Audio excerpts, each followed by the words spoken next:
Achilles. Can't keep me in the dark, sorry mama Nix. Like an Olympic salmon, I'm swimming up the sticks. All the way, ain't nothing gonna stop me. Sorry Cerberus, but you're barking up the wrong tree. Doggone it, I want out this house. I got 2 hot feet and I'm about to bounce. I'm sick of being grounded in Hades. Damn, Pops, you're a god, but you're not a ladies man. You never got consent from Persephone. She already left your ass so resentfully. Cause hell have no fury like a woman scorned. Or so you thought before your son was born. With mountains to climb and dungeons to run, you might be divine, but you'll find you're not your father's son. No fate knows what you'll become, but thank God you're not your father's son. Karen's ferry may only go one way, but I'll paddle back up Shit's Creek someday. I'm the Prince of Hades, I can take you under.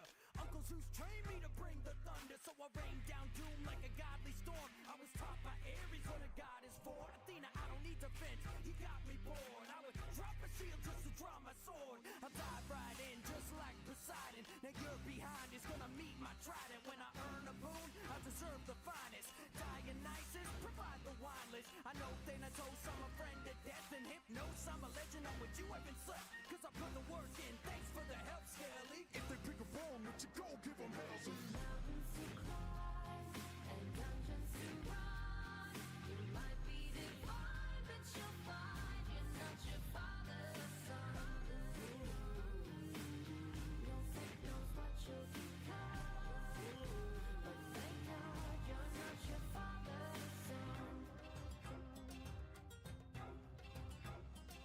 From the pits of Tartarus to the Elysium fields, no sleep till Olympus and the peak is a deal. Cause the throne of Hades ain't a seat that I'm feeling. And believe Zachary is gonna be keeping it real. Even if I'm mythological, I am diabolical, causing all my father's hair to fall after follicles. The surface is all I wanna see, and nothing in the underworld is stopping me.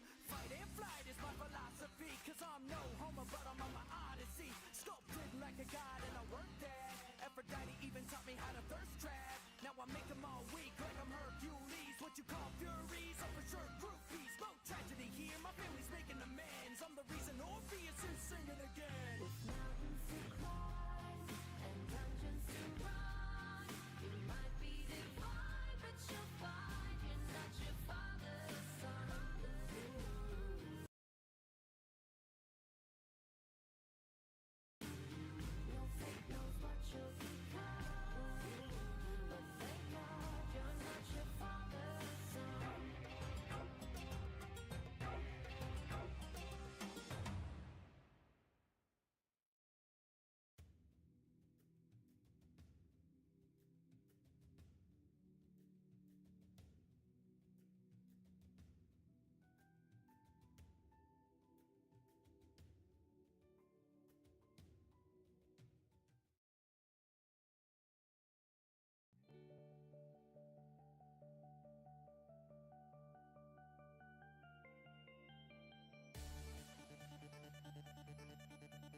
long as you're here, I know that that'll keep me strong.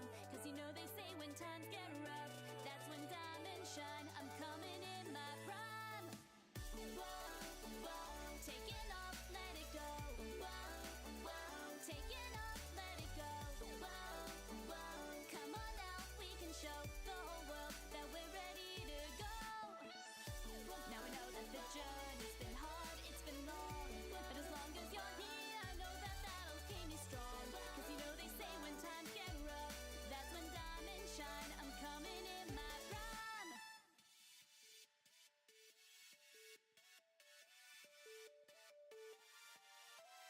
Go fast, gotta go fast, gotta go fast, gotta go. Whoa, go fast, gotta go fast, gotta go fast, gotta go. Whoa, go fast, gotta go fast, gotta go fast, gotta. Oh, that's right, everyone, I'm here. Now I wanna hear you screaming loud and clear. Coming at you with a proclamation that'll be passed down to generations. It's all about how you live and learn. Hit the road and watch the rubber burn. Don't you know that time's an illusion when you're running on dreams of absolution? You know that we've got nothing left to lose. So take the leap and grab the prize. Now's the chance we've waited our whole lives for. We're not slowing down anymore. As long as your hands in mine, we'll conquer any roadblock. The fast lane will rock, that's right. Cause I've got my friends right by my side.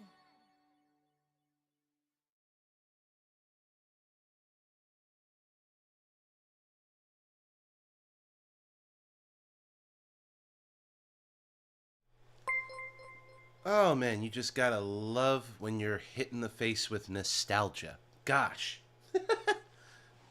Whoops, hold on. I forgot to close my door.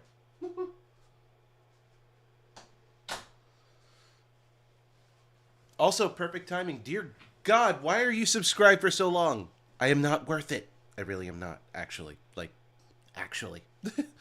Oh, goodness. I don't know what I look like on the screen because right now I'm actually over at the model kit desk and I have the camera set up so I'm moving my head around, but it's hard for me to check how I look in motion when I have to careen my neck off to the side. Note to self, invest in a mini monitor so I can have it right here for multi-chat because I think I'm going to suffer greatly.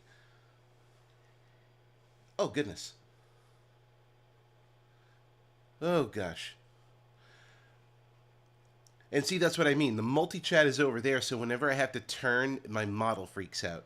Let me see if I can actually set up split screen on my phone so I can, look at you guys. Let me see that. Oh my gosh, I can! Alright. Okay, cool. So I got YouTube and Twitch going on at the same time, except Twitch is still connecting. Oh, dear. Well, I guess that's a done. That's a dud. Split screening does not work out. Oh, shoot, it's Hype. Hype! What's up? Hey, Vince, hope you're having a good morning. And yes, you are. Don't sell yourself short. Too bad. I've already sold myself short. I mean, look at me. I am a Digimon now. This is kind of the life. We sell ourselves short because no matter where we go, we'll always be considered the Pokemon clone. Just like how no matter where Sonic fans go, they'll always be considered like a weird Dragon Ball clone because, well, I guess when you go blonde, you're just a Dragon Ball clone. Never mind if something else already did it first. Oh, gosh. But hi, hello, and I'm going to see if I can't fix this chat. Hang on.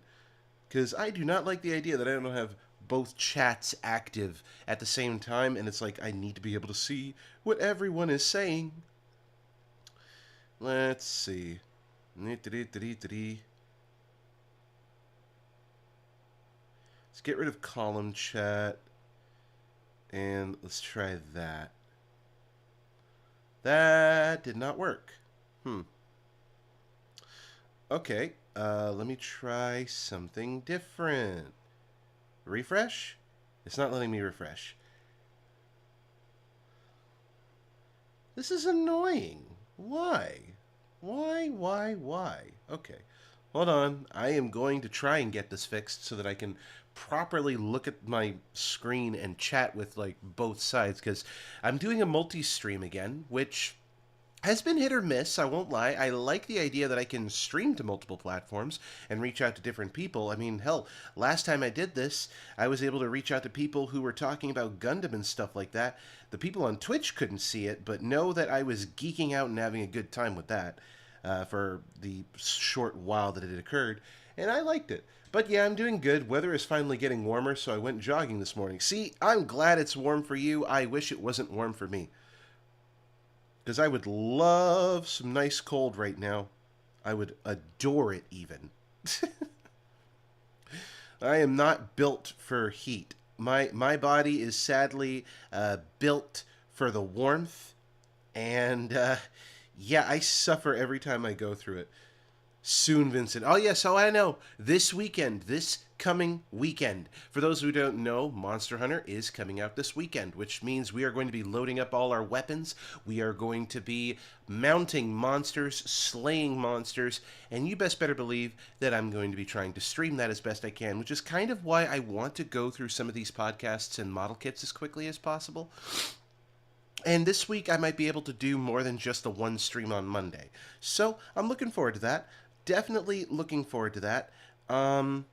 There's just one teensy-weensy little problem that I kind of have, and that is, if you haven't noticed, I'm sick. Yeah, I'm not happy about that.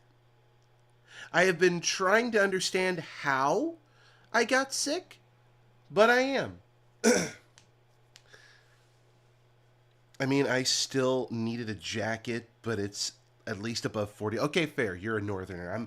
I'm from the south. All we get is heat, so a break from the heat is like a mini vacation. Whew, adjusting the chair real quick. Oh, dear. I hope you feel better soon. Yep, I'm trying to. I am desperately trying to. Right now, oh, God. Oh, God. So, ugh. Oh no! Yep, exactly. I am not healthy at the moment. I guess is probably the best way to put it. I am not doing well. I hate that I'm sick. I don't think the Twitch chat is updating. That sucks. Okay, so much for my plan to make this work. One of these days, I'm just gonna have to pick a lane. Do I want to do this on YouTube or do I want to do this on Twitch? But I've been talking about wanting to do both, so I guess I'm a little upset that I can't do both now. Well, I mean, I still can. Like, as an example, if I wanted to, I could just turn my head and see the other chat. It kind of makes me wonder if maybe instead of an H configuration, I should just have the monitor that's like over. You guys can't see it, but I have it. My desk I made into an L shape, and I've set up the monitor into an H configuration, so I have my main monitor for gaming in the middle, and then the two monitors, one on each side. And I like it this way because it's very efficient. It's very good at what it does, and I personally like it. I like the way it looks, aesthetically speaking, and functionality, because I can then shitpost on one monitor, chat on the other monitor, and solely focus on gaming or productivity dead center. I don't have to careen my neck in any direction.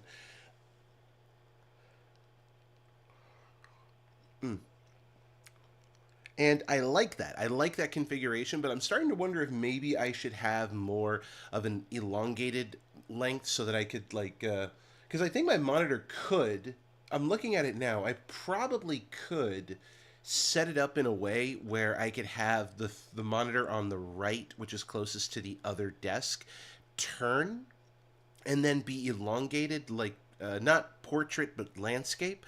And then in theory, I don't have to careen my neck to look at the multi-chat, which is the function I've been using because, it's your one-stop shop for all your chats, even though I've been trying to do split screen on the phone so that I can figure that out better. But. Why are we here? Well, I'm gushing. I've been gushing. I've lost my absolutely livid little mind in the last week, because the reason I couldn't stream last week was because of a combination of three things. Thing number one, I signed up to a bowling class. No, I didn't learn about how to bowl. I learned how to fix the machines that enable you guys to go bowling. If any of you even care about bowling. The point is, it was a class to give me a license. The license gives me extra money. Win. Okay. In addition to that, because of the way the class is in first shift. Everybody here, I think, knows by now that I am a second shift worker. I primarily work in the second shift. I am in the PM. I am around from afternoon until roughly midnight, give or take, somewhere in that ballpark. Is it consistent? No. Sometimes it's later. Sometimes it's not that late. The point is, is that I don't do well with that shift, especially when it comes to daytime scheduling. So what does that mean for me? Well, it meant that I had to come in on my days off, Tuesday and Wednesday. Those are my days off. Normally, those are my days off. Oh, gosh. I went and took the classes, but the thing is that the class should have been designed for a small group, aka 2 or 3 people and the instructor. We had 10. We had 10 people in this group. Now, what that meant was that we had 10 people in a group who were confined to use tools that were designed for 1 to 2 people, and then learn how to take apart the machine, clean it, put it back together, troubleshoot it. And in other words, I was in close proximity in a tight, cramped space trying to figure out what nut went where, what bolt tightened into what, and how gears worked around here, while messing with the timing of essentially giant bicycle chains to make a mechanism go up and down to lay down your pins when you land a strike. Oh, and the heavy-ass elevator, that is the conveyor belt system that feeds the pins into the top loader and table. So that's fun. Did all that in close proximity to other people while losing sleep. Tuesday and Wednesday are my days off, so me coming in the morning and then going home at night wasn't that big of a deal. I was still tired. I became grumpy. Apparently I'm grumpy when I don't get enough sleep, so there's your fun Vincent Sparky Raptor Pulsemon fact of the day. And, yeah, I became very irritable. I still owe Schnun and Wolf a lot of apologies, which I will be doing that especially this week, since I'll be able to see them properly this week. And then in addition to that, because Thursday and Friday are when I work second shift, what does that mean? Well, it meant that I clock in the morning to take my bowling class, with only 3 hours of sleep, I will tell you, and then immediately go into second shift after I'm finished with the bowling class, because I don't have time to go home, take a shower, have a sandwich, do whatever. No, I immediately keep working. So I'm awake for 20 plus hours from the moment I wake up and take a shower and get dressed and get ready to go to work, take 2 lunch breaks because I've been working for 16 hours straight, drive for an hour home, take another shower, go to bed, and maybe get about 4 hours of sleep before repeating the process again. And that's when I got sick. I got sick because of exhaustion, close proximity to other people, probably allergies, because the trees are doing freaky stuff on top of my car. If you know, you know. If you don't know, welcome to spring. And yeah, so that's why I'm sick. I have been sick all weekend, still went to work, and I probably should have called out yesterday so I could have at least had a day to recover, and I probably shouldn't be streaming today so I could at least have another day to slightly recover. But no, fuck you, I do what I want. Why? Because I scored 72 hours for this work week. Is that a W? On a paycheck scale, yes. On a personal health scale, don't be a crazy person and work 80 hours or 72 hours in a work week. It is not worth it. They will pay you the overtime, but they're not going to give you the time to manage your health. Okay, let's leave that there. So yeah, that has been the entirety encompassing moments of my life from last week, which means, what are we going to do today? Well, I kind of just want to resume what we did last time, where we talk a little bit about voice acting, we talk a little bit about personal life and everything that's going on, and maybe take a listen. Actually, there is no maybe. We're going to take a listen. Listen to the White Vault podcast while we work on a model kit. And of course, just as I did last time, I will pause every now and again to maybe interject with a comment, engage in discussion, that kind of thing. I don't expect anyone to engage with the content because, again, fictional podcasts are very niche. If you're not into fictional podcasts, you probably won't enjoy the White Vault. If you don't enjoy a full cast of voice actors who convey the storytelling through minor description and primarily storytelling through their voices, sound effects, and so on, you probably won't enjoy the White Vault. But we are already here. I believe a good chunk of you who were here last Monday, who listened to the first couple of episodes, you know that it's an alright show. It's a slow start. That's the thing. I liked listening to season 1 of the White Vault. That's right. I forgot. Emma Sun here actually watched the White Vault. Or not watched, but listened to the White Vault earlier last year, I believe, in winter, because it was getting nice and cold and stuff like that. And if I remember correctly, because of the location and the primary language, Svalbard for Outpost Freestead, which is what is going on for the White Vault, does take place in Iceland, or is it? I believe it's Iceland. I know that the main one of the main characters, Jonas Thorsen, Porsen. Is it Porsen? Porsen. Jonas Porsen. He is Icelandic. He speaks the language. So anytime that I feel like, hey, is he saying something that I can understand here? I can always go over to Emma and be like, hey, what the fuck did he say? Also, a fair warning, there are wild leaks. Are you telling me they've already leaked more monsters? Listen, I have done well to avoid any and all spoilers. I have done well to avoid any and all leaks. I will happily stay in ignorance, okay? I am going to stay in ignorance. I've been happy so far. I watched Wolf play the beta.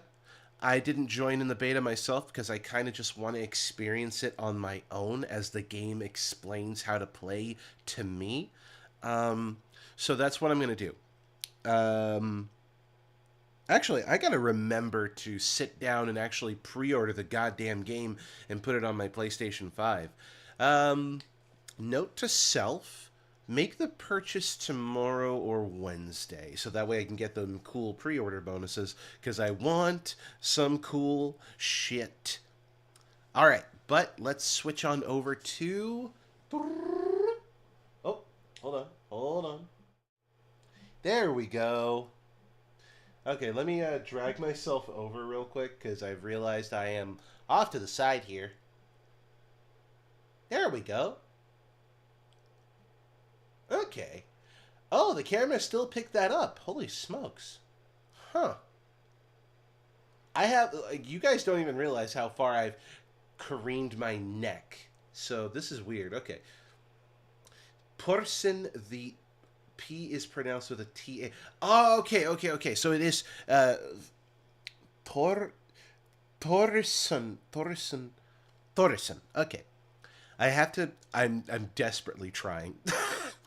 It's like when I get into the later seasons of the White Vault and they start giving certain entities certain names, I've had to realize that there are words that don't directly translate.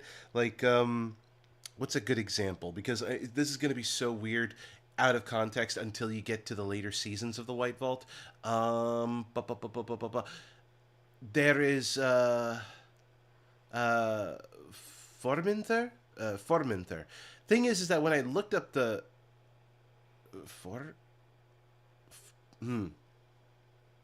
See, I'm already gaslighting myself and don't even remember properly what I was saying. The official Spanish Monster Hunter social media leaked the final boss monster. Well, Then I guess I don't have to look. I do not have to look. Little engineer, go over here. Human hands. One of these days, I want to invest in like gloves that go up my arm that'll look like properly like I'm a Digimon. The thing is that it's hard to do because then I would have to mesh these two fingers over here together. And as you can imagine, being a three-fingered Digimon would be difficult. So, not going to do that. You can't tell me to hydrate? Actually, you can, and you just did. So you know what? Based. I'll drink. Don't worry. Actually, wait. I don't have a drink. Oh no! I don't have a drink. Hang on. Hang on. I'm gonna rectify this. Give me 1 second. One. Just one. Just one.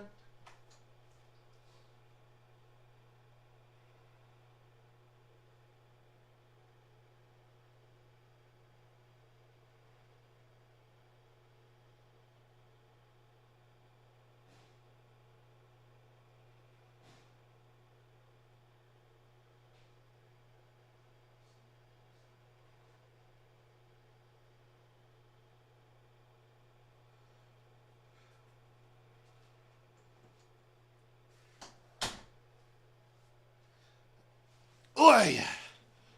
Alright, I got my drinks. I've got my drinks. I will be hydrated today. Gosh darn it. Okay. We'll start with Mandarin Orange. No, not sponsored, not branded. Wish I was. That would be amazing. Ooh. Drinking that while having a lozenge in your mouth. Not a good idea. Where we last left off in the model kit side of things, we made legs. Legs that have little dragon heads at the front toe parts, which I think are pretty cool. A little bit overly edgy, but this particular model is an edgy model kit. It is supposed to be the dark side of the Wing Gundam, which I did find out recently, thanks to Guillemon over on the OVAS Discord server, that apparently we are getting a real grade Wing Zero model kit, which, you know what, I'll take that, because I think that is probably amongst the model kits that I would need to complete the collection. Except, oh god, I would have to also invest in the alternate modes of the other guys, because I think, for the most part, I've streamed the creation of each of the other winged mobile suits. So I've done Shenlong, I've done Death Scythe, I've done Heavy Arms, I've done Sandrock. I don't believe I did Wing on stream. I did him off stream. But I've done basically all of them on stream. And if I do Epyon, I would have to do Wing Zero. And if I have to do Wing Zero, that means I have to invest some money into Premium Bandai to get my hands on, I think it's Nataku? No, not Nataku. I think it's still Shenlong. Point is, there's a different version of Shenlong. Then there's Death Scythe Hell, Heavy Arms Custom, and Sandrock Custom. I've looked at Heavy Arms and Sandrock, by the way. They're not worth. I can't even say they're not worth it. The issue I have with their creation is that Sandrock, the only main difference is his backpack and that he carries a gun now. Heavy Arms has, instead of one Gatling gun barrel, has two Gatling gun barrels. Still looks cool, but not worth it in my personal opinion. Death Scythe Hell goes through the most changes, as he gets now a pair of cool-looking wings that fold over him for atmospheric travel, and a double scythe, which, hey, more than one scythe is already cool. Having double, that's just icing on an edgy cake. And I believe for Shenlong, he develops a couple of bladed wings, and instead of having one arm that stretches out into a dragon, he gets two arms that stretch out into a dragon, as well as a double-sided trident weapon, which, hey, it looks cool as hell. I'm not even going to deny it. But yeah, no, I would have to, gosh, I would technically be buying the same model kits twice, except with slight variation. But you can tell the difference between one kit and the other just by looking at their assembly. Rambling aside, and to get back into it, the White Vault while we work on the waste unit. Okay, we're working on the waste unit today. Hopefully I can get this one done. I would like to see the waste unit completed, and maybe we can get into... Okay, so the waste goes into the torso. So we can get this done, I think, and then we can do the torso unit. And then hopefully by doing that, we can save the arms either for a different stream, or it really depends on how much progress we make. And once again, the podcast we'll be listening to is The White Vault. You are able to listen to it anywhere where podcasts are available, whether it be Apple Podcast. It's free and available on YouTube on a playlist with Fool and Scholar. And I believe you can listen to the podcast as well on Spotify if you don't want to like burn your battery into oblivion with a video version of a podcast. So yeah, your options are available. They are there. And yeah, let's jump right into it.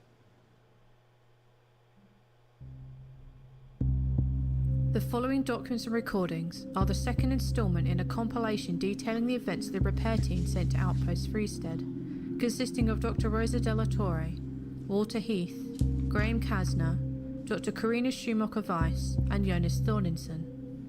In the winter months, gale storms in Svalbard can reach wind speeds of 130 km per hour. Accompanied by or following snowfall, such storms can reduce visibility dramatically, more so in the frigid months of the polar night. During these storms, travel is not advised. The The White Vault. Gosh, I love the sound of the documentarian.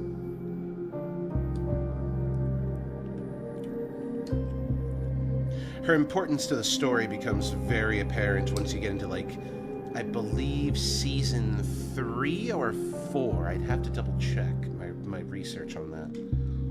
'Cause it's been a while. Following the previous instalment, the assessment and repair team still waits out the gale, occupying their time and minds with the idea of exploring the tunnel beneath the auxiliary storage bunker. This first note comes from the pile of discarded papers collected from, around, and beneath the bed of Dr. Schumacher-Weiss. Quick interruption, just so that I can, remind everybody where we are currently at in the story. So we have assembled our team of, we'll call them experts. You have Jonas Thorsen, who is the main head for the expedition under the Siege Group, which is the organization who has hired them to perform repairs at Outpost Freestead. You have, Graham Kasner, a Canadian-Russian fellow who is primarily a survivalist. Like, he is meant to protect them from everything, from the elements to polar bears, a mixture of common sense, straightforward, a man's man, if you will. We have Dr. Schumacher-Weiss, Karina Schumacher-Weiss, I should say. She is our German gal. She's really sweet, very sweet. She has a fiancé that she is hoping to get back to, named Rolf, who she has found out is planning to propose to her, and, happiness abounds. Surely, nothing terrible could potentially happen to her, right? Cool. Then there's Heath, Walter Heath, I believe. Yes, Walter Heath, who is our British man, who is a bit of a jerk sometimes, but he's an IT specialist, so I think he's allowed to be a jerk sometimes, only sometimes.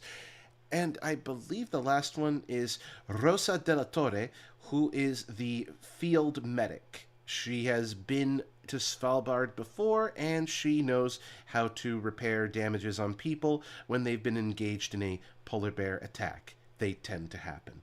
So with the recast there, they are currently just, like I said, they are there to perform repairs at Outpost Freestead.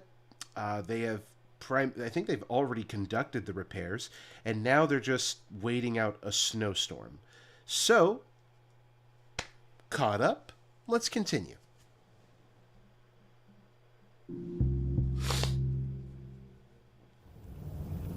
Heute gehen wir in die Höhle. Es ist lange her, dass ich an geologischen Feldarbeiten beteiligt war, aber an die meisten Sicherheitsprotokolle erinnere ich mich. Today we're going in the caves. It has been so long since I have undertaken geological fieldwork, but I remember many of the safety protocols. Well enough anyway. I'm interested to see what they have found, be it mines or caves. Generally, I'm more interested in freeing myself from the boredom of this concrete prison. It is our shelter from the gale raging outside, but there are only so many card games one can play. And only so many times I can enjoy the comedic violence of the British zombie movie. I miss Rolf dearly. He knows that my return is at an indeterminate time, but I am so excited for the proposal, for our new house, for the future we will build together. Though, I fear the limited work I have undertaken for this expedition may not translate to a job with Seacher Group. It was Papa's birthday yesterday. I hope he liked the gift.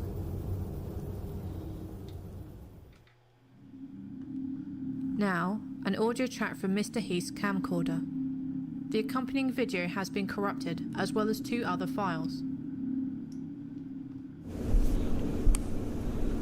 Say hello to the camera, Karina. Hallo!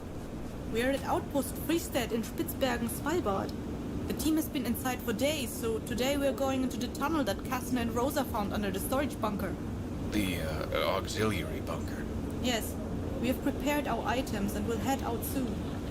Tell the people at home, what are we packing? What's it like outside? We're in the middle of Svalbard, so it's fucking cold. Latest reading says, let's see, minus 13 degrees. Is this Fahrenheit or Celsius? But it will feel much colder though, with wind chill, like minus 20.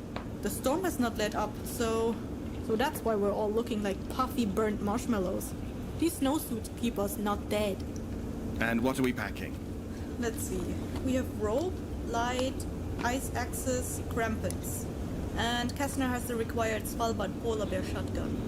We have our packs with some water and food, as well as emergency chemical lights. I look totally fit for Höhensuchen. And that is some word for cave exploring, I'm guessing? What are you most excited about? Svalbard has a really rich geological diversity. I hope to get some noticeable insights into the local area's geological structure. Svalbard is good for this, as there's so little covering the topmost surface rock, but it will be interesting to get down within the caves and get a look. It is most interesting because I believe we will be traveling in a system beneath the glacier. Are you ready back there? Nearly. Come on, zip up! And I recommend capping that camera until we're out of the storm. Looks fairly new. Yeah, got it just before the trip. We are heading out now. Are you sure you want to stay here, Jonas? Yes, please. The wine last night disagrees with me. Well, it's good practice to leave someone here at all times, regardless. Stay on the radio, Jonas. We're still waiting to hear back from the Allison. Remember what I showed you? Yes, please, so I can sleep. Just sleep near the radio. Let's go.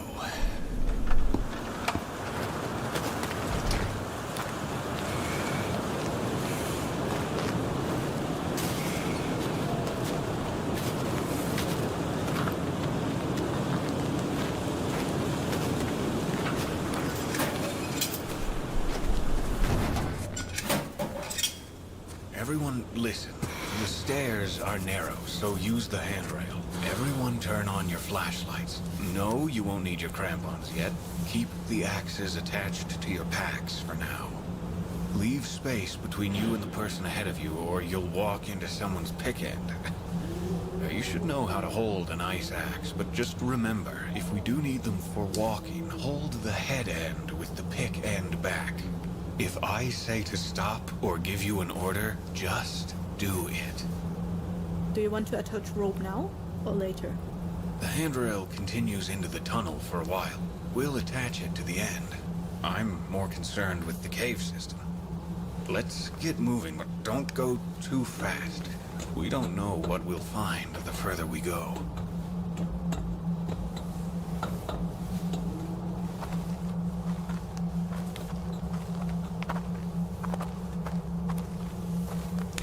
These do seem to be mining tunnels. If you inspect the floor, there looks to even be tracks, though I see no remaining equipment. It will be like this for about a kilometer. It becomes caves after that. You were pretty correct. East by northeast. We should be heading directly toward the coordinates the rovers were missing their data on. If there's a mining shaft there, it would make sense for them to leave the coordinates out of the dataset so as not to skew it. You may want to put the camera away, Walter. It will be a while before we reach the caves. Yes, it's just dark walls now anyway. Walter Heath, signing off for now.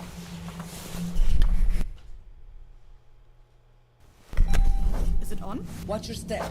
Well, we've reached the start of the caves. We've walked for about half an hour until the scaffolding and mine became, well, this. The caves are intricate, many crevices and smaller passages. Overall, what I would expect from a cave, though I don't see many of those pointed stacked stalagmites or stalactites I see so often in pictures. I don't see any water dripping. Or as you say, speleothems.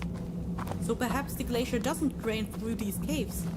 Kazna tied the first rope off to the last man-made rail a while back. There's a slight downward slope, but we haven't seen any steep drops or dangerous avenues as of yet.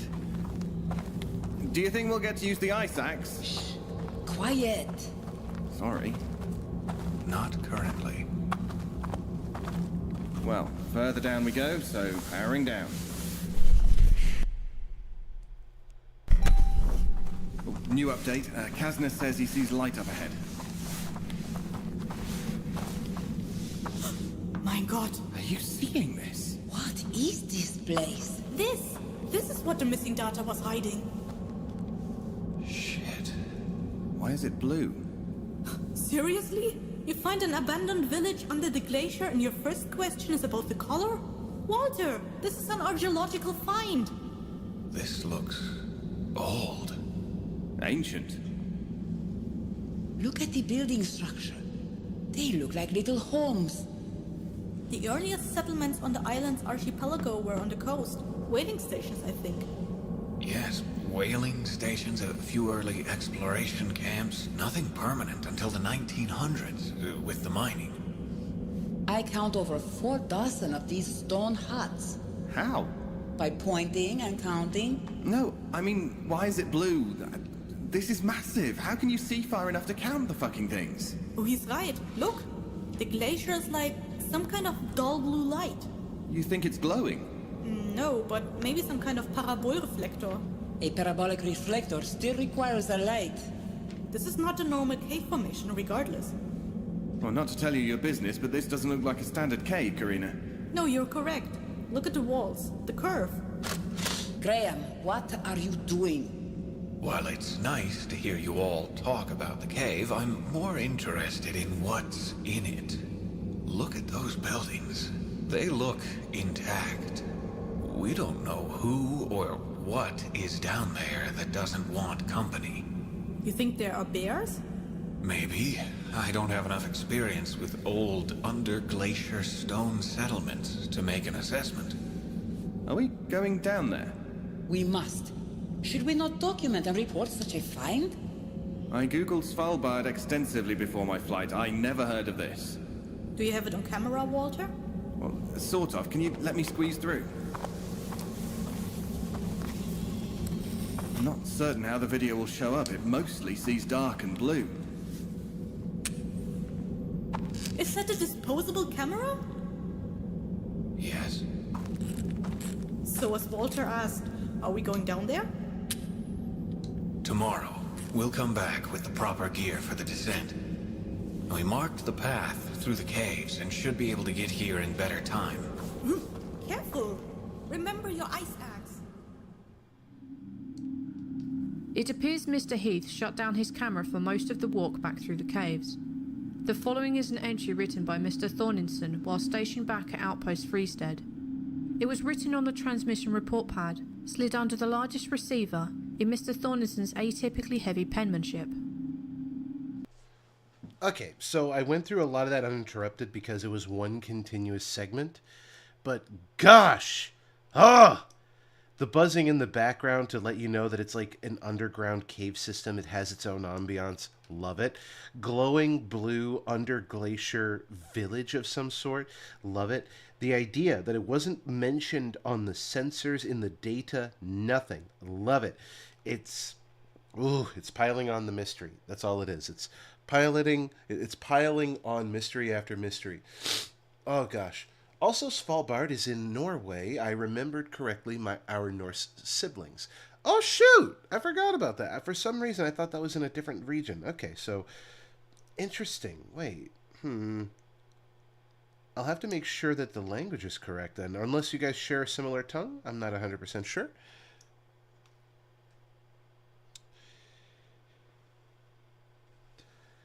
Did you see the reveal for the... Oh, I see the comment. Hold on. I wonder if I can see that better, maybe? Let's scroll up a little bit. Did you see the reveal from last week for the new RG Wing Zero based on the show design? I pre-ordered my copy on Thursday. Actually, I did see it, and I'm actually very interested in it. I want to get my hands on it whenever I can. So I think I'm going to be putting that on my pre-order list. The thing is, I have a lot of Armored Core kits on my pre-order list that I'm still waiting on. And frankly, after I've built one, kind of want to build them all because, I mean, just look at these guys. Ripped right out of the video game. I love it. I love it. I love it. So I've been waiting on the Armored Core guys. This is Nightfall Raven, I believe. It's basically the pre-built... The only difference between this and I think another one that's releasing, literally just the head and I think the color. I want to give this like a proper paint job in the future because I love the design so much. That's what I've been most excited about. Anything with Armored Core in it, I've been like leaping on like a rabid dog. But I did see the reveal, and I do want to get my hands on Wing Zero when I can, because, come on, if you're going to build Epyon, you need Wing Zero. It's like an iconic fight in the entirety of the Wing Zero series. It's cool. It's so cool. So unbelievably cool. So yeah, I'm going to get my hands on the RG Wing. Definitely going to get my hands on the RG Wing Zero, because I already have RG Wing. I just need Wing Zero, Epyon. I gotta get my hands on Tallgeese. I wonder if they'll do a 2.0 of Tallgeese like they did a 2.0 of the RX-78 too. Hopefully. Maybe. We'll see. But yeah, no. The whole underground cave exploration, I loved the banter back and forth. I love that these characters sound extremely human, which I think is a lost art when it comes to it. Like, you've seen TV acting. Everyone here, I assume, has watched TV in one form, shape, or another. Get your digital claws on them. Oh, no, for sure. I'm going to get my digital claws on them for 100% certain. But for those who have, like, watched a lot of TV growing up in a similar vein to, like, probably how I did, I adored how cheesy and sometimes campy certain aspects of storytelling got. The problem was that the acting was stilted. Like, you can tell that someone doesn't like a role they're in or doesn't enjoy the script they're forced to read based entirely on the way that they deliver it on the screen. And sometimes it can be the best actor in the world. You probably paid top coin to get your hands on that actor so they could get over there and perform the role as intended. The problem? Well, if the script sucks or if the writing isn't organic or if there's no chemistry, you can write the most perfect script in your eyes and believe that you have done incredible work, your magnum opus. But if it is stilted as a rock and it provides nothing on an emotional level, then you have failed. I'm sorry. This is a truth. This is a fact. You need to get the character to be something that the audience can get emotionally invested in. Make them feel like they are real, like they're actually there. And I love that in doing this here for the Svalbard expedition, they do it by... and it's so silly. I know this is silly. It's such a silly thing for me to like to gab about, but I love the little quips that they have, the little instances of sass that they have with each other, like how everyone continuously just dumps on poor Kastner because he doesn't use modern tech for whatever reason. Cool, I guess. We're just gonna dunk on a man who has a fucking disposable camera. Like that is the worst thing in the world to have. Last time I checked, disposable cameras, they don't have a dying battery. They don't need to be recharged. You just fill it until the last photo is used. So, longevity speaking, if you're talking about taking pictures, yeah, I'll take the disposable. Okay, my personal pettiness aside. My personal pettiness aside. Did you check the Mecha Break demo on Steam? No, I did not. Wait, have they... Wait, did they release a demo? Dude, had I known about that, I probably would have jumped on that immediately. I still want to build my model kits, but hell yeah, dude. That looks... I've been waiting for, like, some type of demo to release for it. When did they... Did they release it yesterday? It's up now. Holy smokes. Okay. Well, I guess I'll be doing that in private after the stream. Well, I can't say after the stream. Because after the stream, I gotta go to work. Okay, note to self. Wednesday, because tomorrow, as long as my nose doesn't become a major distraction, I think I can stream D&D tomorrow with the boys, so we can finally get to the adventure and finally see how our... captive in a tree is doing, so we'll get to that. Okay. Okay. No, I like this. I like this. Okay, so there is a demo out for a game that I've been waiting on for a while. Also, oh gosh, you know what? Give me a minute. I gotta do something here with the chat. I've been trying to use the split screen function to be able to read chat, and it is not working. So what I'm going to do is I'm just going to have my Twitch chat off to the side, okay? And I'm going to hope and pray that that works better. No, maybe last week, maybe then it got maintenance, then today it runs again. Oh, okay. Disposable cameras bring me back, man. I know, right? Oh, gosh.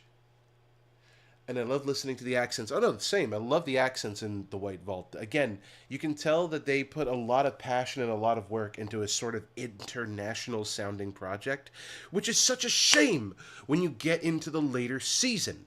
Let me rephrase. Season 1, diverse. Season 2, still diverse. We're still following the same cast. Season 3, different cast, different people, mostly Spanish...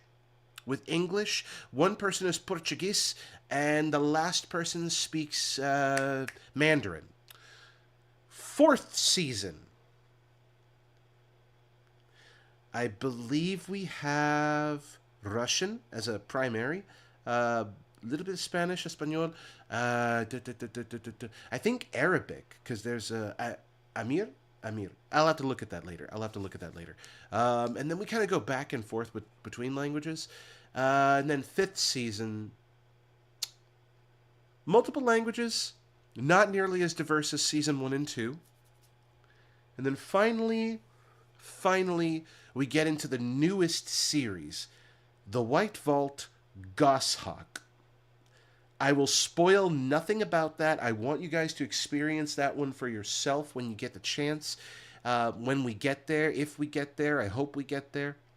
And no, Goshawk fucked me up for a little bit because they did away with the found footage format that I've gotten used to here, and that kind of gets me a little bit. It gets my goat. Let me pull up YouTube really quick so I can have the chat available there. Don't worry, I'm not abandoning you. At least not yet. Not yet. I'm just trying to make the chat work because I really need to like get a fourth like mini monitor over here exclusively just to read chat. Oh, there goes my nose. See, I knew I knew it was a matter of time. I knew that my congestion was going to come back with a vengeance. It's just a matter of time.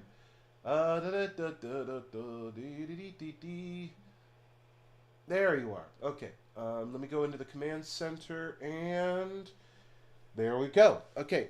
I now have access to both chats. What I'm going to do is I think I'm going to keep my Twitch chat on my phone, since that one is technically the most active, and I can read that a little bit faster and easier. And then, yep, there we go. And then I can look over here on my YouTube chat and take a look at that one by careening my head slightly. Big Bad Toy Store also put up a pre-order listing for reissues of the HGAC Death Scythe Hell, Heavy Arms Custom, Sandrock Custom, and Altron. That was the name. I don't know why I kept saying Nataku. Gosh. Altron, that was previously P Bandai exclusives, so I had to get in on that too. Okay, so then maybe I should hop on that. Okay. Okay, you know what? Hell yeah, I can jump on that in a heartbeat. Ooh. My wallet is not built for this. That's the only downside, and kind of the reason why I stream. Streaming for me is not only making like a small minor income, it fuels my model kits. My backlog is not nearly as extensive as other model kit enthusiasts. There are model kit enthusiasts that have like 20, 30, maybe even closer to 100 model kits in backlog where they just purchase it, they build in their own speed, but then they keep on purchasing more. So the backlog grows and they just pick what they want to build, put it together, and they're happy. Me, I purchase and build within my means. So the only thing I have left in my backlog, I can tell you what I have in my backlog, give me a sec, is the Wing Zero... Yeah, the Wing Zero Endless Waltz Verka. And I believe... Oh, I have Calibarn, and I have the Rebuild Ariel from The Witch from Mercury. Those are the entirety of my backlog. Because I've already built Paildramon. I've already built a few other kits for my backlog. So whenever I do this, this is just me funding my backlog. Any donations I get usually helps me to pre-order or to get my hands on a model kit that's already readily available. Because don't send me money for pre-orders, because they don't take the money until the pre-order is available. It would be a waste of cash. But like minor donations so that I could maybe purchase another kit to add to the list, that's always cool, and I always appreciate that. That being said, don't do that right now.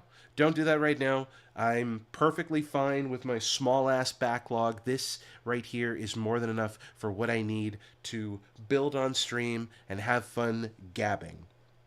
All right, what did I see here? No, maybe last week. Funny enough, Vince, I was invited to do a My Hero Academia D&D. Oh, sweet! Oh, cool! I love a variation of D&D. What do we got?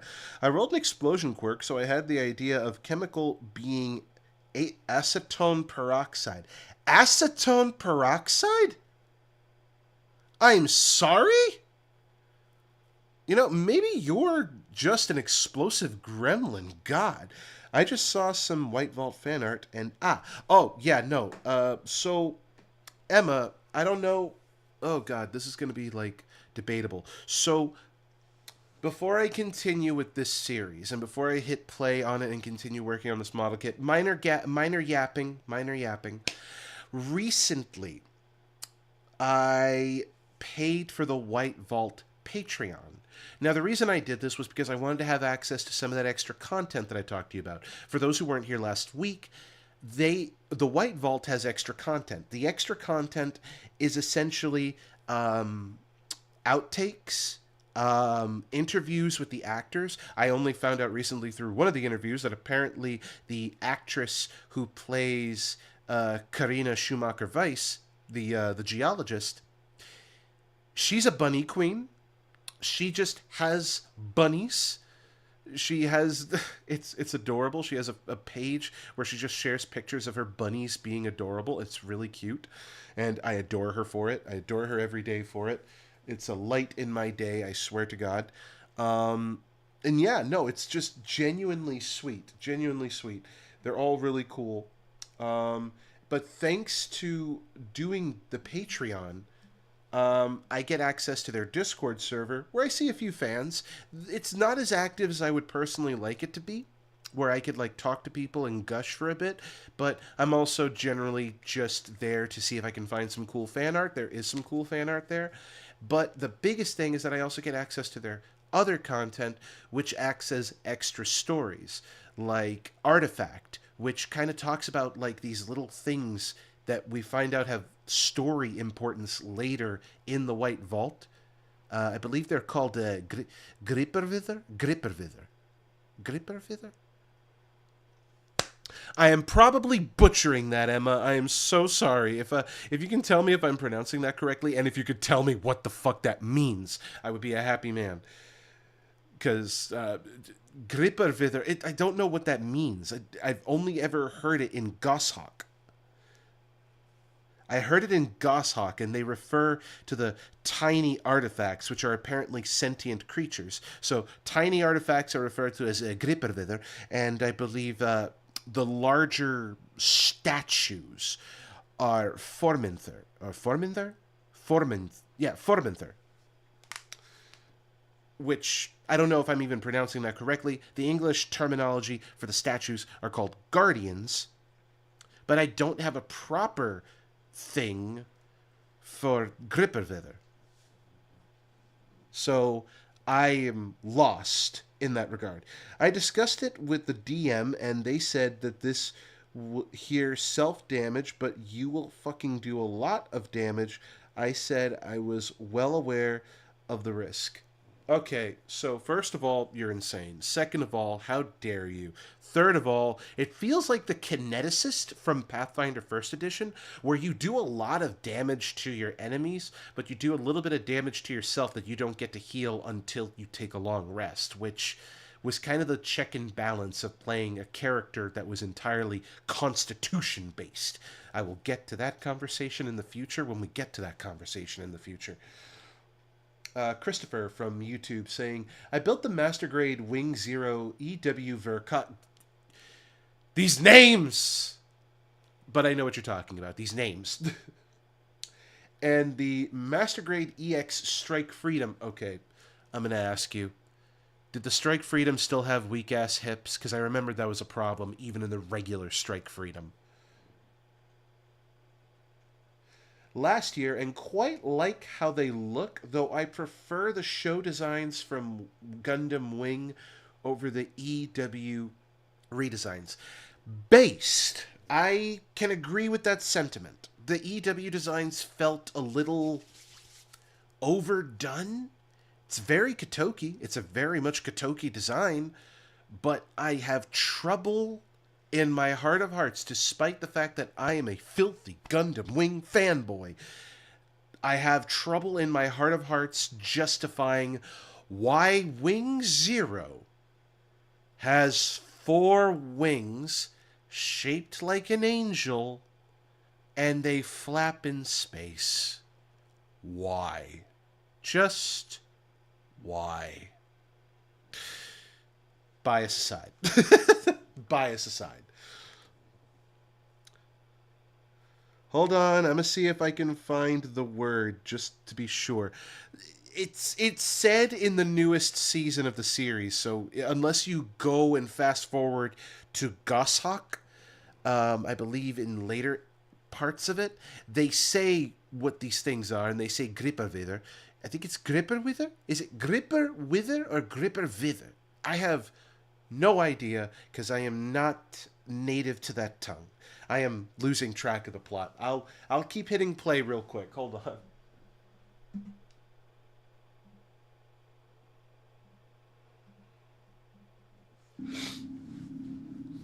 Oh gosh. I got their approval, which I was happy. For the twins' both birthday. a story and I played. Oh, okay, cool. Ask the neighbors to let them ride the ponies. Scavenger hunt around the house. I wonder if Hilda would be okay with a puppy.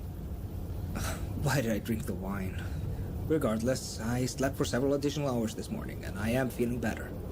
The others went to look into the hatch Kastner found in the storage bunker. I'm sure they are fine. Rosa and Kastner are very capable. Perhaps Karina is overly zealous in her geological evaluation. I grow more worried about the others as time continues to pass, though. I'll give them until 1600 to return. Walter has shown me how to operate the radio. Sadly, I forgot how to record. Around 10:30, the radio clicked, and I believe somebody was trying to reach us. It started transmitting static. I responded, but the return was more of the static. About 4 minutes after it started, something else began. Some kind of a voice. I recorded it on my phone as soon as the static began. This sound file was on Mr. Thornton's cell phone. An old sturdy flip phone. The recording quality is lacking.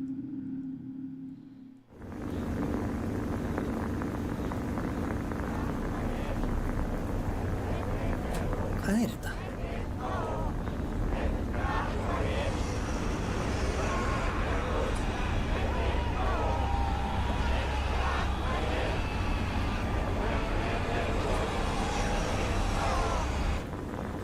What the fuck?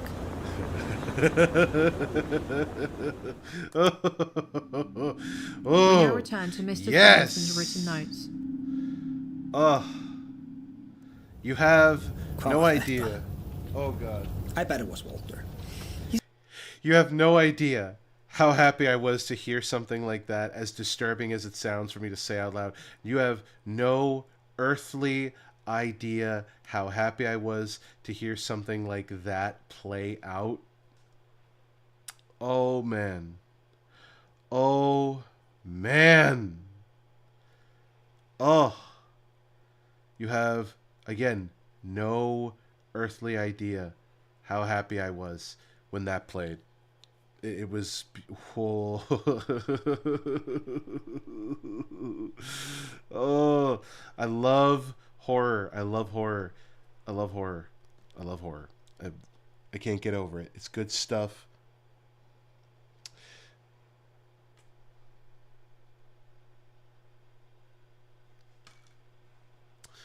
Oh, shoot. Emma's actually giving me proper translation here for Jonas. Yes, Jonas. Oh, God. And Max. No. Theta. Theta. I have to remember that symbol is a TH. I don't know. Beta. Theta. Theta. Okay. Okay. I'm getting the hang of this. I will eventually master this language. He seems like the jester type. I say Section master, from but I Bella's want a movie like, collections. minor understanding. Steering in a tunnel into the hatch? Well, they haven't fooled me.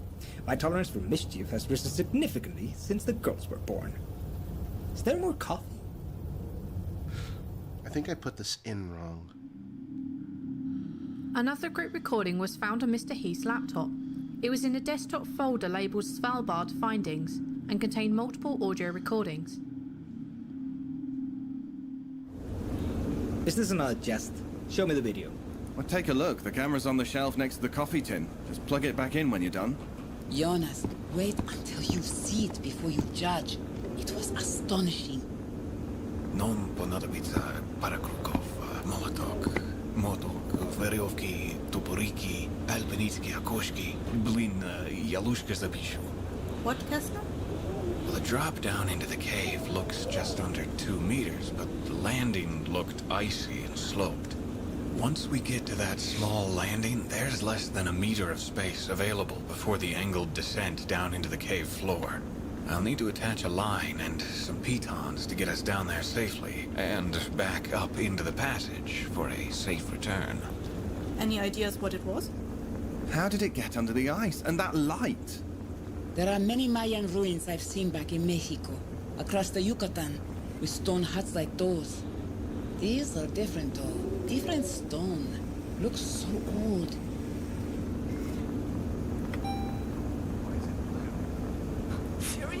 Var i fjantanum er þetta? Was? You found that? What is that? I want to go. I want to see it. I'm making coffee. Get the aquavit bottle from the cupboard, too. That stuff? Should we really be drinking? I am doesn't mean you have to. So, do you think it's an old settlement? Oh, maybe Viking? No evidence. But that looked like it, right? Stone huts? Cold Nordic places? Vikings were a ship people. Why go so far inland? No, not Vikings. Well, we're not the experts. It may as well have been. Kessner is correct. There's never been any physical evidence of Vikings here. All the people who come to Svalbard stay on the coast. Even today, there's not many permanent settlers. The only people who come inland are exploration expedition, researchers, and tourists. So, perhaps a lost inland exploration team from the 1600s? Keilhau. Gesundheit. Keilhau. He was a famous Norwegian geologist. Keilhau-fjellet, the mountain in southern Spitsbergen, was named after him. He and his team were some of the earliest interior explorers, and even that expedition was as late as the 1800s. Guessing will do us no good. We will go back tomorrow to look more. Maybe there are things there that will help, like tools or something. Coffee? Oh, yes, please. Thank you. There must have been earlier people here. Well, there were the whalers, but they stayed on the shores. Generally poor whaling inland. Thanks. Jonas, any ideas? Takeresh. No, Karina is correct. Then we must find more information. We will tomorrow. For now, drink coffee, eat food, and warm your bones. The blue color, it's rather striking. Karina and Rosa had some ideas regarding the parabolic effect of the glacial ice above. It would still need light from somewhere. I have a question. Mm-hmm. Why does a Siegia group outpost have a tunnel leading to an old underground settlement site? And why has said settlement not been reported to the government? Siegia Group does have some interest in archaeological research back in Iceland, but it's only to determine whether or not the land will be available for future exploration. You think they hide it so they can mine here? The reports I read, there is almost nothing to mine in this area. Not cost effective. They work with universities, though. Yes, many. Oh, shit. This recording ended abruptly. Dated that evening is a typed digital note regarding the day written in Mr. Heath's personal journal, most likely an unsent email awaiting the folder labelled documentation.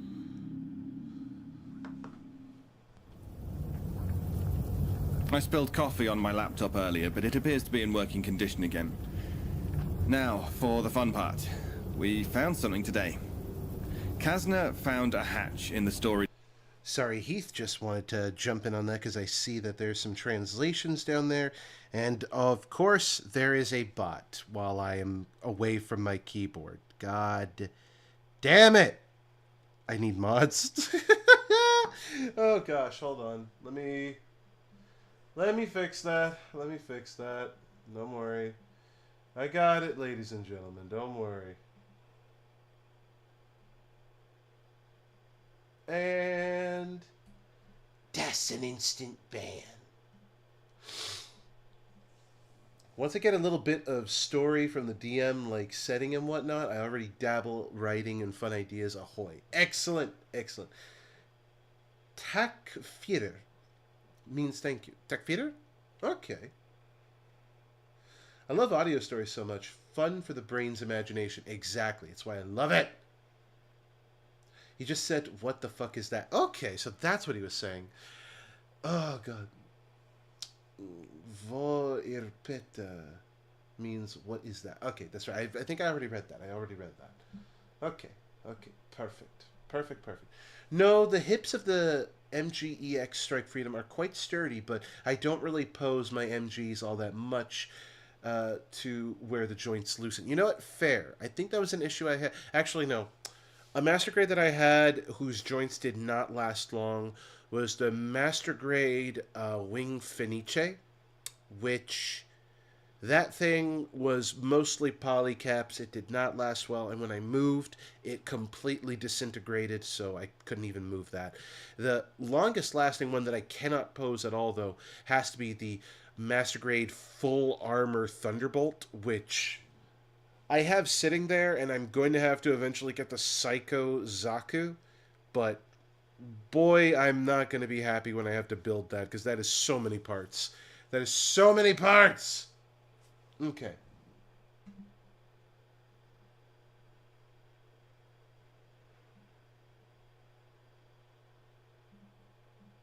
building nearby. Yesterday he and Rosa explored it a bit, and today we went to go take a look further down the tunnels. It's quite the labyrinth down there. Kazna has relevant experience with these activities, so he tied a line and went exploring. I guess we were traveling downhill with every step, because what we found was under the ice. We walked into this massive cave, at least 5 stories to the ceiling, and it was the glacier. The whole ceiling is just this massive blue glacier. We must have been kilometers away and several hundred meters down. It took us a couple of hours to reach the little entrance we found. It's a town as well. There are little stone houses like the crumbling ones I saw up in Scotland, but in great condition. Some are built into the walls, others freestanding. We didn't drop into the cave yet, as Kazna wants to make sure we're prepared. Generally, that's appreciated.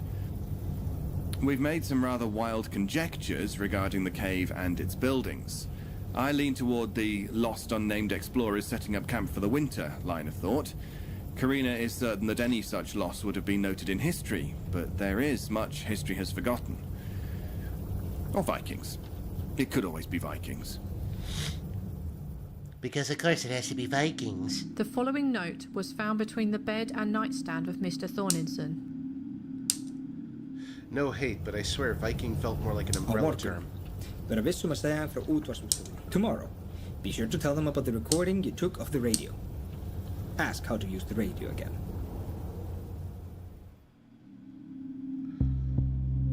This concludes those documents related to the day of the discovery. This completes the third collection of information regarding the repair team at Outpost Freestead. The White Vault.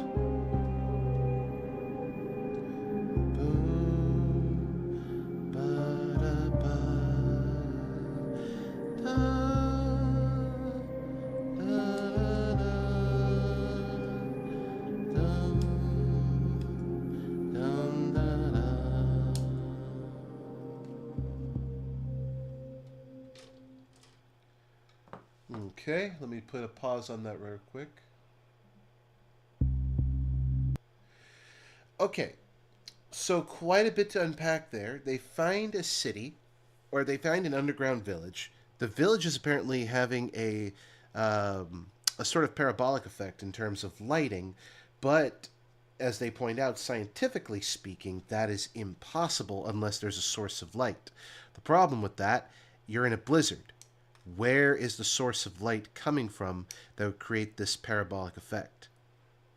So already we're introducing elements of the supernatural, but no one here is willing to accept a supernatural explanation because despite everything, they still have their mental faculties intact and they still see things through the scientific lens, which is natural when you have people of this field. Again, you have a tech guy, you have a geologist, you have a medical doctor, you have a survival expert who primarily huffs it in the natural world.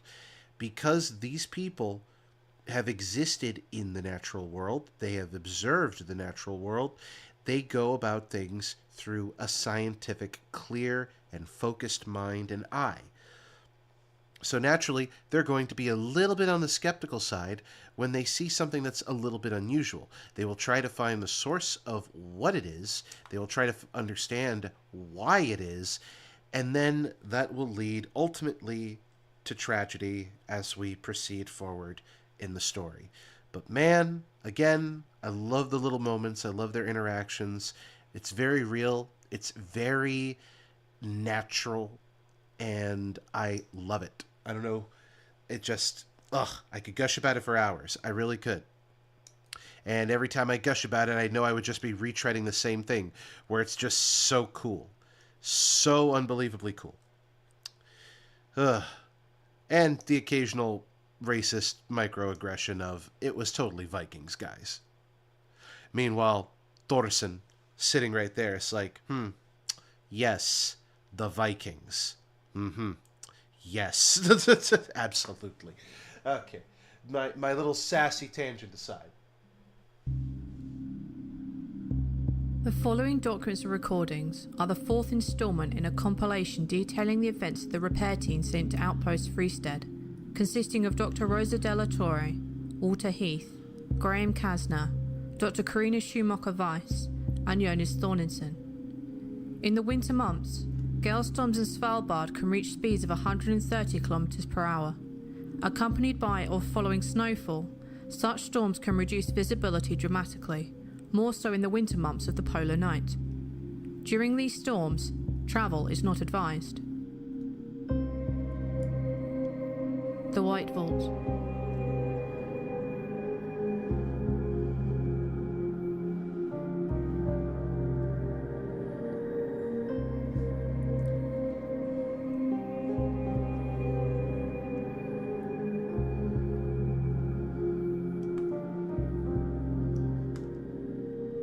Following the previous installment, the assessment and repair team decides to continue their exploration of the strange finding under the ice. The first report from this day is believed to be this video recording found on the phone of Dr. Schumacher Weiss. Hey Rolf, ich vermisse dich so sehr. Es ist so kalt hier. Ich werde noch zur Frostbeule. Jeden Tag friert es mich die ganze Zeit. Hey Rolf, I miss you so terribly. It's so cold here. I think I will turn into a frostbite. Every day I'm freezing, all the time. I wish you were here to warm me and together we could leave the storming waste. I don't have any internet or cell signal out here, so this video is more for my own lonely soul than your ears. But I like to think you're listening. I like She's to think so many cute. things.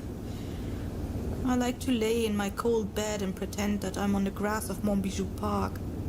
I like to think I'm soaking in sun and watching you try to bumble through saying you love me for the first time. You won't ever hear this video, Rolf. At least not until after the proposal. I know it is coming and I'm filled with so much hope. Life has been so stressful between getting my degree, that dump accident at my last job, and looking for new work. You're the light and hope of my life. Oh, that's not If you Rosa. don't ask That's me soon, then you will get a Karina. rather beloved surprise yourself back in Montbijou Park Rosa this summer. is De La Torre, the Spanish. The snow here has not stopped for days. Even if it did, the winds are not to be reckoned with. You know, Snow Rosa here's De La so Torre, different in and the then snow it's at home. Karina German snow Schumacher feels Weiss. safe No, you're to good, me. you're good. It makes Remember, me it's a think big of cast. Glühwein at It's a the big last cast. Weihnachtsmarkt, of simple nights in and a time you tried to make lasagna. Lasagna. No, the snow here is different. It is harsh and painful. I can think of nothing good about it. In earnest, it feels like a wall. It keeps me away from you and my better memories, and from the upcoming event I'm so excited for. I told Mama. She sent me a video response just before I boarded the plane. She's so excited she already thinks of you as her son-in-law. There are some things I'm ashamed to admit. Like that I've been looking for a dress for some time now. Something classic to go with my grandmother's veil. But it's bad luck to think of such things now. So today we are heading into the tunnels under the storage bunker to reach that town we found. The cavern, the cave, the hall, whatever we found. I've never seen anything like it. I hope that I can get some more information today when we are there. We did not venture into the larger area last time. We stood on a high threshold and looked down upon it. When I get closer, perhaps I can determine more. We're going in prepared, so no need to worry. I am most frightened of the polar bears, which I still love so dearly. We heard one our first night out here, but we have not seen one or heard one since. The people here carry guns and noisemakers to ward them off and protect themselves. I would feel such heartbreak to kill a polar bear. But I can understand that it's for survival. Wish me luck, Rolf. Perhaps this time next month, I will be known as one of the great ancient village of Svalbard's first explorers. I love you. The following is a brief recording from Mr. Heath's personal camcorder. And we are rolling. You're staying here. What? No. Why? Yes, why? We need someone here at the bunker at all times. We're still waiting on a response on the radio, and it looks like the storm may lighten up today. Not a lot, but maybe just enough to get a message through. It's good practice to have someone here at all times, Walter. I'm sorry. I will be taking copious notes. I can share them with you later. So I get to sit back here with ancient radio tech waiting on a signal we don't even really know is coming, while you will gallivant off into an ancient town under the ice. Don't think of it in such a way. Tomorrow you can go. Just mind the radio. We'll be back later. Fine. You will go be Lara and I'll be Winston making tea complaining about the weather. Was that a Lara Croft reference? I just realized. Oh my gosh. The following are a collection of field notes compiled by Dr. Schumacher Weiss during her expedition to the town beneath the ice. Unlike her personal logs, most of these notes were written in English. Additionally, the pages of the small notebook are dirtied and slightly wrinkled by moisture. Some of the notes have become illegible and are not read here. The geological variation here is vast. This area is known to have a basement layer of Ordovician formation, but nearby areas also have Silurian and Devonian, So we are looking at an original formation basement from around 485 to 358 million years ago. The geological examination of Svalbard is underway even today. The rovers active in this area are proof of such. The caves appear to be some mixture of igneous and metamorphic rock, eventually becoming mostly igneous the deeper we go. The caves are mostly obsidian now, glassy and reflective. Helps to lighten the hike. Lava caves? I am upset at my inability to determine even the simplest answer regarding the formation of these caves. I would be bent toward believing that it is a lava cave, yet the shape deviates greatly from others of its kind. Is it possible we have already passed beneath the sedimentary layer? The hall is still as blue as I had recalled, perhaps some kind of parabolic reflection of the minimal light coming in through the glacier above. The hall is circular in appearance, sloped walls ranging from approximately 45 to 70 degrees leading to the glacial roof. I estimate a length of approximately 200 meters at the widest point of the hall. Plenty of space for the small stone huts and paths. Given the disorienting light, I will not make an estimate of the height. Though based on one of the buildings, it must be more than 4 stories tall. Some of the buildings have been built into the walls. Perhaps the stones removed from the sloped walls was utilized in the freestanding hut's construction? Inside the dwellings built into the wall, there are several flattened wall sections where geological layers can be determined. There's a fossil, some kind of trilobite. I'm not well versed in their identification, and I'm certainly not a paleontologist, but this place is a wealth of information for those able to uncover it. Dr. Schumacher Weiss's brief field notes stop there. The next recording comes from the cell phone of Mr. Thorninson. I'm recording you. Why? For Walter. He would have wanted to record something. Good idea. He will appreciate it. I'll be right back. Where are you going, Rosa? Karina already wandered off.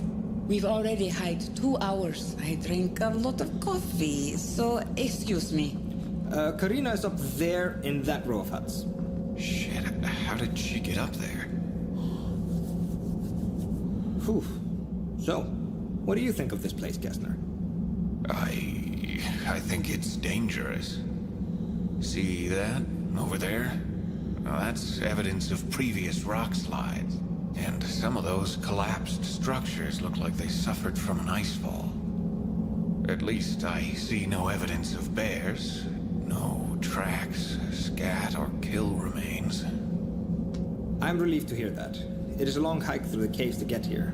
I do not see another entrance, so unless a polar bear somehow got into the auxiliary bunker, I am unsure how it would get down here. What type of skin is that? Best guess, walrus. What does this look like to you? A heater? Maybe coal? Yes, it seems each structure has one. And that? I don't know. A bowl? It's slimy. A dirty bowl? I've seen things like these when I led a group of anthropologists to the Chukchi Peninsula. It's an oil lamp, like a seal, walrus, or whale. That makes sense. It would be available to them on the island. There are walruses and sealskins in every hut we've seen so far. This far?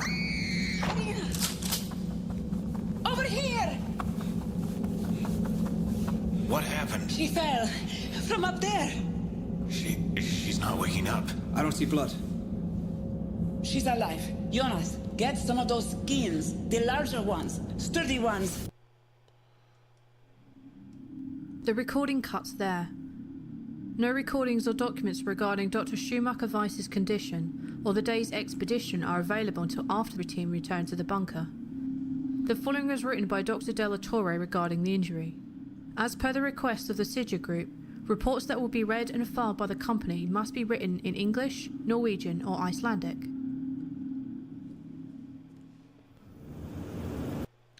And there it is. There it fucking is. We finally have our first instance of, oh my god, something terrible happened. Is it because of something bad, or did she just fall? Well, we will find out as the story progresses.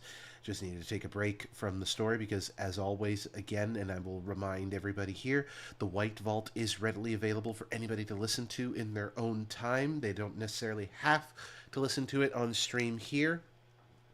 Again, Spotify, Audible. I'm not sponsored by them. Wish I was sponsored by them. I do adore their work. It's on Fool and Scholar. You can buy their extra content, whether it be by subscribing to their Patreon or by buying each of their stories individually. And it's available on YouTube. I'm still going to keep playing through it. I just wanted to do that quick plug and just... I love it. Again, their scientific minds are telling them this and that about where they are and how it should be running and how it should be working. But there are some things that, as they look, that don't make sense. Like heating lamps and oil lamps and this and that. The question now becomes, where would that come from? Or better yet, why is it inland when everything that you see is for more of a coastal style of living? It does not add up. It does not make sense until you realize the awful truth, which we will, as I keep alluding to, get to that when we get to that. A dirty bowl. Yes, a dirty bowl. Leave it to Jonas. Leave it to Jonas. I love him. I truly do. I love him to bits. Patient, Dr. Karina Schumacher-Weiss. Female, 30, approximately 61 kilos, 174 centimeters. Diagnosis, concussion. Currently unconscious, as well as a sprain to the left ankle and several light bruises. Blood pressure 90/60. Oxygen saturation 93%. Breath 10 breaths per minute. Pulse 60 beats per minute. Temperature 36.6 Celsius. Cause: patient fell from a height of approximately 4.5 meters onto a rocky surface. Recommendation: CT scan not available. Limit to travel or movement. 24-hour monitoring or until consciousness is regained. Notes: wearing a snowsuit and head coverings helped act as a cushion to protect her from lacerations or further damage. She has been unconscious since 12:34, and it is now 15:23. I have examined her for further injuries and indications of internal bleeding or damage to the brain as best as possible without the appropriate equipment. No bruising around the eyes or behind the ears. No swelling or warmth can be felt across the skull. Her pupils are reactive and she appears to be in a deep state of REM sleep. She's being monitored on the portable signal extraction pulse oximeter and watched over by myself and the other members of the team for signs of change. When the portable signal extraction pulse oximeter was first attached and first measurements taken in the cave following her fall, her vitals read as follows: blood pressure 144/90, ox sat 97%, breath 18 breaths per minute, pulse 74 beats per minute, temperature 36.5 centigrade. Given her current resting statistics, I would believe she had been in a state of excitement shortly before the fall. I would usually not recommend moving a person in Karina's situation, but it was ill-advised to stay in the extreme temperature conditions of the cave for too long. We waited a period of 20 minutes for her to regain consciousness as I examined her head and neck for noticeable injuries before we decided to return her to the bunker. Jonas and Graham constructed a stretcher from several of the animal skins, walking poles, and duct tape, and we were able to safely transport her back to the bunker with only short points of noticeable difficulty.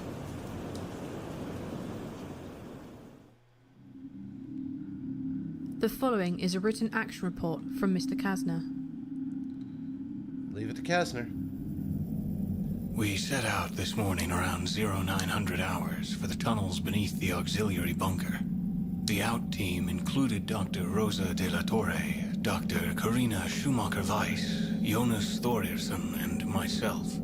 The repair technician, Walter Heath, remained at Outpost Freestead's primary bunker to attend to the radio in hopes of making contact with Neolisern. Fully equipped, we began the uneventful hike through the marked cave system to the cavernous stone village beneath the glacial ice. We stopped periodically on the way so that Karina could take notes, but otherwise our hike was unimpeded.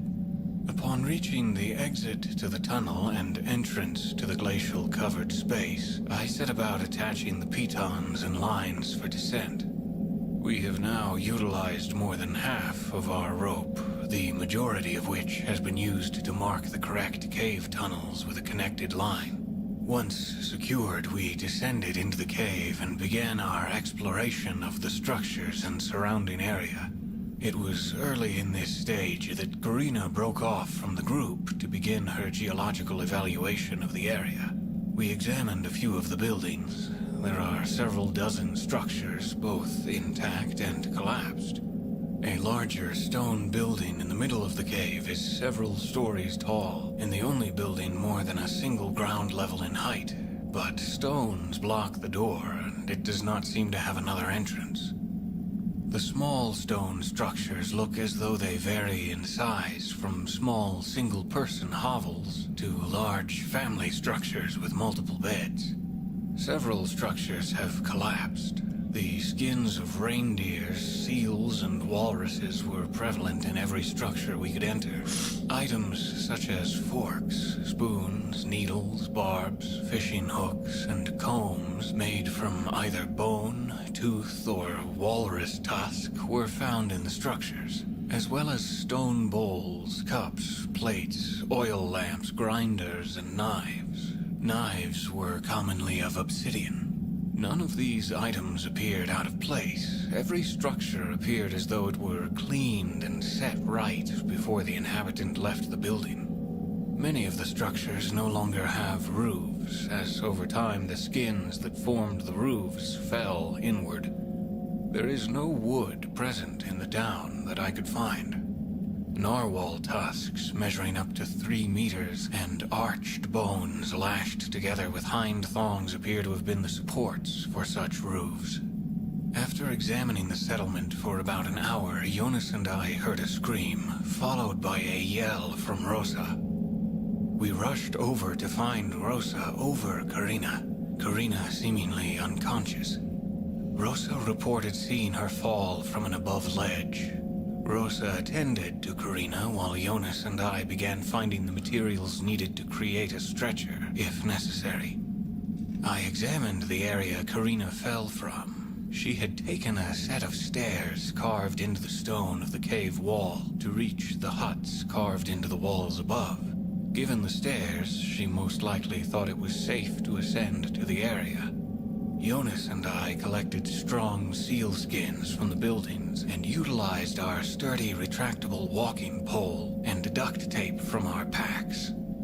20 minutes after the fall, Karina was still unconscious, so we decided to carefully place her on the stretcher and begin the hike back to the bunker. The most difficult part of the maneuvering was getting the stretcher up into the return tunnel.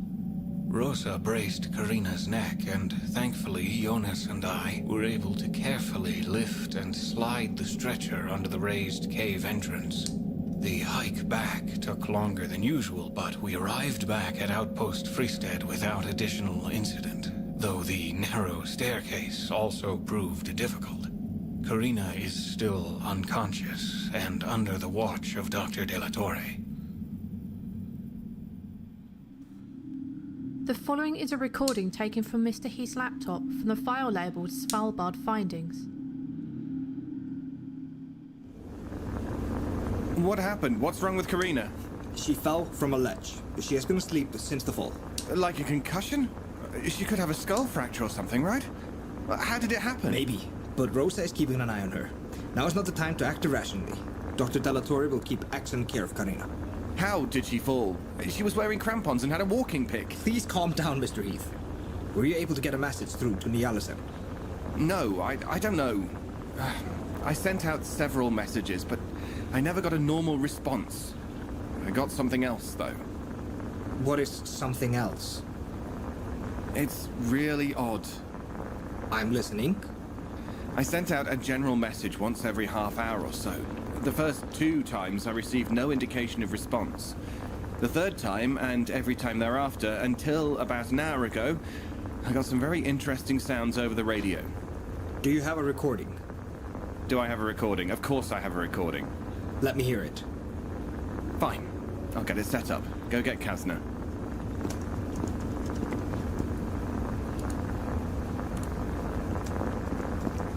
What do you need? Listen to this. Rather than have you listen to the recording through another recorded file, I have located the file Mr. Heath played for Mr. Kazna and Mr. Thorninson. It was recorded on the transmitter's built-in recorder.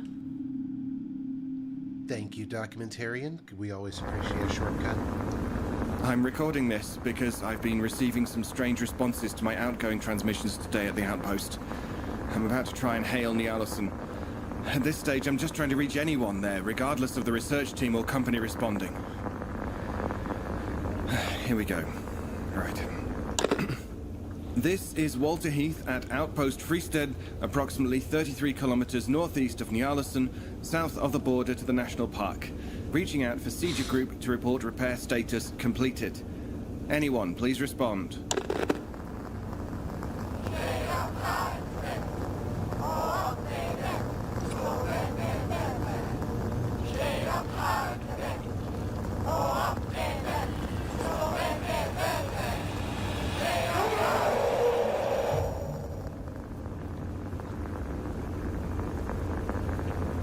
So, that is the strange shit I've been dealing with all day.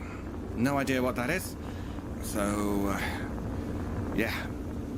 Right. This is the remainder of the group recording from before. I don't recognize that sound. I heard that several times today. It was never exactly the same. Did you fix the equipment correctly? Yes. That's not the question. The question is, what kind of hellish response was that? Were those? I need tea. Are you sure there's no tea? There's coffee. Rosa, how is she? Is it wise to leave her alone? She's still asleep. The oximeter is still hooked up and the volume is high. If anything changes, it will alert me. Aside from a sprained ankle and being unconscious, I can't find anything wrong with her. What's going on? Some strange responses over the radio. That's not quite how I would have worded it. I have something similar. What? I heard that or something similar. Yesterday, when you were gone and I was manning the radio, I got an incoming transmission, similarly strange, though slightly longer in duration. I recorded it on my phone. Play it.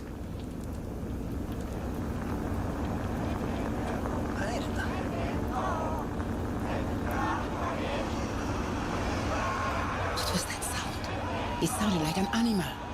I honestly thought it was you. Me? Now, I know I don't always remember to close my mouth when I eat, but I've never sounded like that. I thought it was a prank. Like one of your scary movie sound bites or something. Keep hailing Neolisern. Tell them about the storm. We have enough food to stay out here for a couple weeks, but we now have someone who may require medical attention. Will do. The last of the notes from the day of Dr. Schumacher Weiss's injury comes from Mr. Thorninson. Ah, yes, because I would do a prank where I'm speaking a foreign language in a chant, followed by either a monster letting out a roar, or a man screaming for dear life. Yes, abso-fucking-lutely. Oh, be real! Be reasonable in your assertions, lady. You're a doctor and a scientist. Anyway. Ugh. Oh, God. Again, I do love how realistic these characters are played. If we follow, like, certain levels of movie logic, we're all sitting here like, well, obviously I would have thought this and that. But because it's still fiction, and they're pretending to be in the real world where fiction is treated exactly as such as fiction, they look at it and do naturally come to the conclusion that, yeah, no, this doesn't sound right. This doesn't sound right at all, but there has to be a reason for it. And I love that they desperately cling on to that hope, which they're allowed to do. They sound like such friends, right? They do. From a notepad next to his bed. God, I hope this congestion clears, because I am tired of sniffling now. Hulda hefur rétt fyrir sér. Starfsemi Sitja Group í Svalbard augljóslega mjög mikilvæg, en satt að segja þá ég nú þegar orðið frekar þreyttur á þessu. Hulda was correct. The work Sitja Group does in Svalbard is obviously of great importance, but this place is wearing me down. The people we've hired on for this expedition are talented members of the field, and they do not deserve to be stuck out here in the storm. But the work is done, so now the storm just needs to fade away. Karina fell today, while we were in the underground village. She has not awoken since the incident. I worry that such tragedies would ever befall my daughters. I want only to provide the best life for them, the best world. Some things I can shield them from, but others I know I cannot. We can teach them to be wary of crossing streets, to never venture out alone, to heed our knowledge, but one glance away and they could tumble from their playsets or be tossed by a pony. Oh. Hilda and I can only expect to do so much, but we will do what we can. They are better for what I do. The hard work and time away from them I put into enriching their lives. Hilda knows I'm a good father. She knows I will do anything for our girls. This concludes those documents related to the day of Dr. Schumacher Weiss's injury and completes the fourth collection of information regarding the repair team at Outpost Freestead. The White Vault.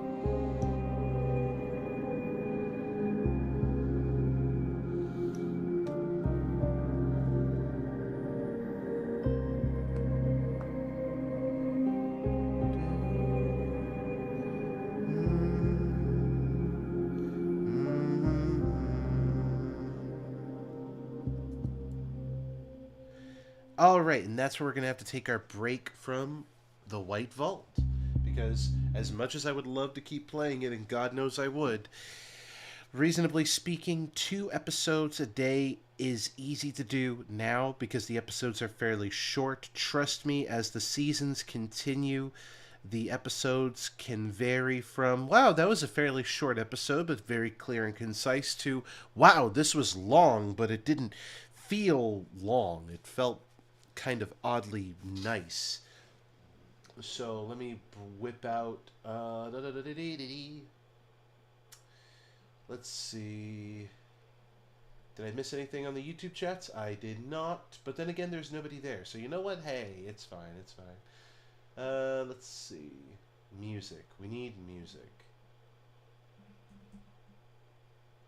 I know. Good old Reliable.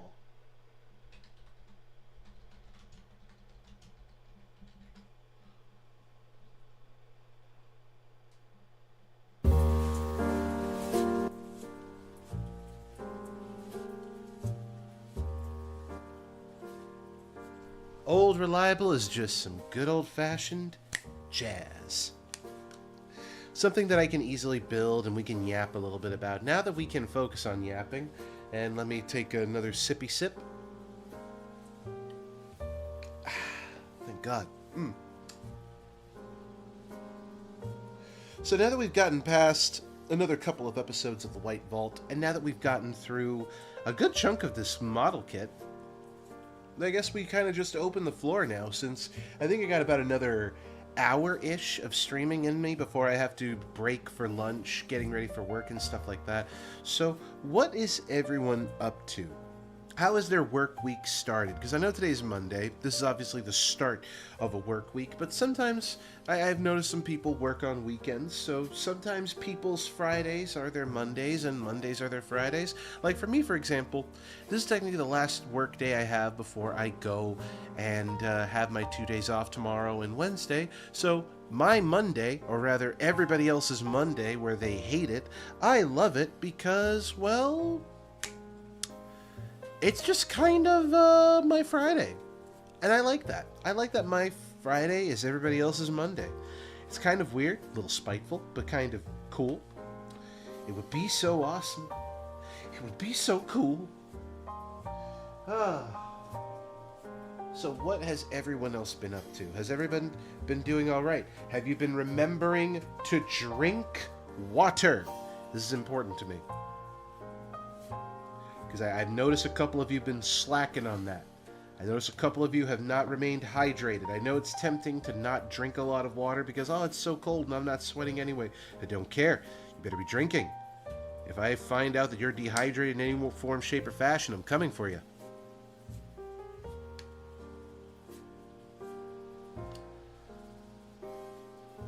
But personal biases aside, let's see. Things to look forward to. Things to look forward to. So we have Monster Hunter just over the horizon. Gosh, that's going to be so nice. I cannot wait. I was actually cleaning this weekend. My brother and his little family are moving, so we helped them with moving, and I got to spend some time with my nephew. Ah, your little Babu Nafu. I love that. You love to see it. You love to see such things. And how they make everybody happy. Ah, you love it. You love it. You love it. Well, that's good to hear. That's good to hear. Let's see. 'Tis good. Off for the next few days. Hoping to get some streams going. Hell yeah. Get them art streams, them gaming streams. Do what you got to do. Man, make that bread. Lord knows I need to make my own bread soon, too. Although, having worked 72 hours and knowing that what my paycheck is going to look like soon, maybe I don't have to worry too much about bread this paycheck. Well, no, I still got to worry about bread. I still got to worry about bread. Let's see. Yes, he was so cute. He was mopping the floor and he wanted to help. I got a pic of him. Oh, I love that. I love it. Ah, babies doing cute things, trying to pretend to be adults or copying adults. Remember, babies have to learn by watching, listening, and oftentimes mimicking their parents. So anytime they see something and they know that it's what mommy and daddy do, they mimic it, they copy it, and then they eventually develop it as a habit. Whether it be a good habit or a bad habit, well, that really depends on what they were copying at the time. It's always good to hear, though, that, you know, family does well. Because it always makes me sad when I find out the family isn't doing well. I mean, look no further than my own family. My own family is going through some stuff. Not bad stuff necessarily. It's one of those things where it's been a long time coming. Similarly to my own financial situations, they have reached the boiling point of their own financial situations, and so they've had to make a choice, and in that choice that they've made, they are gonna go through it for a little bit. They're a little sad, a little depressed, a little anxious, and rightfully so, but I know they're going to come out of it way better than when they got back into it. You know what I mean? So, in a way, they're going to be fine. I know they're going to be fine. They just need to stay the course. That's all. And he loves his uncle's glasses and my hair. Oh, precious baby. Hello, what's going on here? Well, we are currently just doing more Epyon. Currently working on the real grade model kit known as Gundam Epyon from Gundam Wing, the TV version, I should say. And we are listening to jazz while doing so. Earlier in the segment, we were listening to The White Vault, which is a podcast that I like to play a couple of episodes for.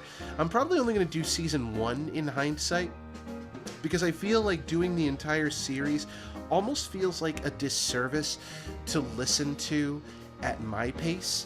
So probably what we'll do is we'll finish season 1, and if that doesn't grip you guys into watching, or rather listening, it's a podcast, listening to the rest of the series, then surely I have no idea what will. But by the same token, I also know that it's a net positive because, hey, I got to introduce you to a podcast that, again, you're well and readily available to listen to on Spotify, on Apple Podcast, or even on Audible, if that is your choice. Life is divine chaos that way. Yes, it is. Also, yesterday in Iceland was Women's Day. Women's Day? We got to eat chocolate. or strawberries and stuff. You know what? Maybe I should become a woman. Because chocolate and strawberries sounds amazing. No, I'm kidding. I'm not going to steal your day. There are enough days dedicated to men. Women are allowed to have more than one day besides Mother's Day. Like, that is just wicked to me. That is cool, though. That is cool. Oh, man. Oh, hold on. I was about to put on the wrong piece first. We gotta follow the order. We have to put it in order, friends. If you don't put it in order, what are you even doing? That's why we have instructions. Instructions are important. Otherwise, you create a statue, and then you're like, what are these extra parts for? Well, I don't want to tell you. More hydration. You know what? Cheers. Calm down. It's carbonated water. It's at least water. I'm hydrating, goddammit. I just like a little bit of flavor. Though Wolf will sometimes make fun of me and be like, why don't you just drink plain water? To which I have no response, actually. Oh. Now this is different. This isn't a hard plastic. This is a soft plastic. Is this even gonna... I'm concerned. Okay, it goes in, it goes in, it goes in, question mark? Am I gonna have to beat it in, or does it just kind of rest in?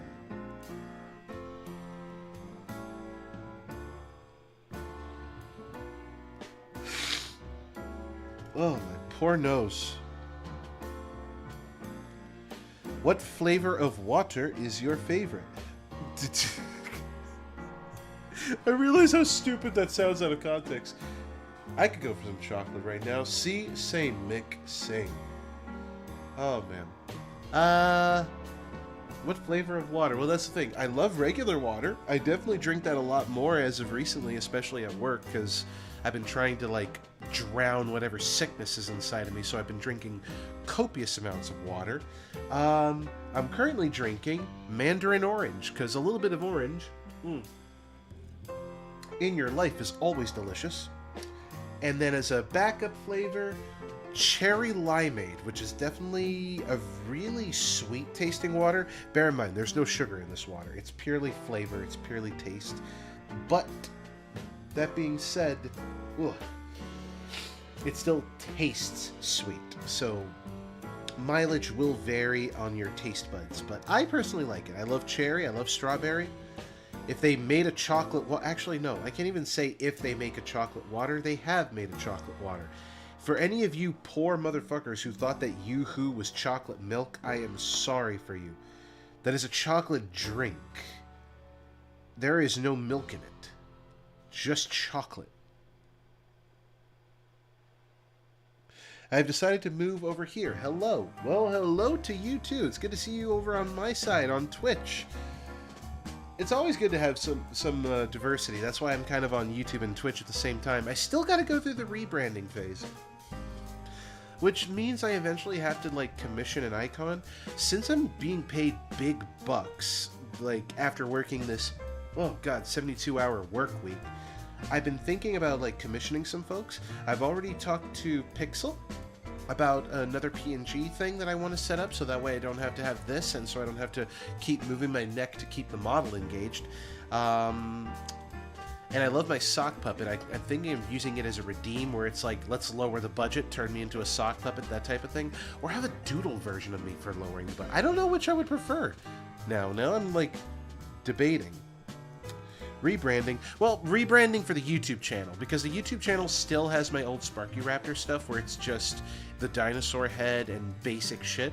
And since I want to do both YouTube and Twitch streams, I'm trying to incorporate both by having my Sparky Raptor brand for Pulsemon, which is what you see here over on Twitch, and then incorporating that into the YouTube channel, and then hopefully making some side content where I can make potential shorts, or even have little discussion pieces where I just talk and yap about things that generally interest me.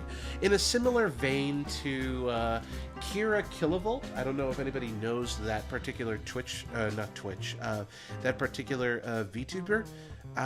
They're fairly new. I say fairly, but they are a racing-themed VTuber. She's a British giraffe woman, which already have lost in the game of life now. We are British and a woman. How crazy is that? And she is a giraffe, long in neck, all that good shit. And she yaps about cars. She loves cars. She loves racing. As long as you talk to her about cars, she's a happy woman. She's actually fairly cool. How do I know about this person? Because I was unfortunate enough to have had one YouTube short play on my shorts, and now she has infected my recommendeds page. I can't live like this. But yes. But yeah, no, Doodlebob Pulsemon, that would be really cool. I've been thinking about like making some changes, like getting a YouTube banner, getting a PNG tuber for when I'm doing the model kit side of things that isn't necessarily just the sock puppet. I want to be able to like swap between with VatoTube, so I'll probably just have it so that it's like, oh, you want that? Okay, push a button. Oh, you want this? Okay, push a button. That kind of thing. And similarly, I want to be able to do that for other stuff, and maybe commission into some emotes that I can get my hands on that I can put onto the YouTube streams. Not only just on YouTube, but also on Twitch.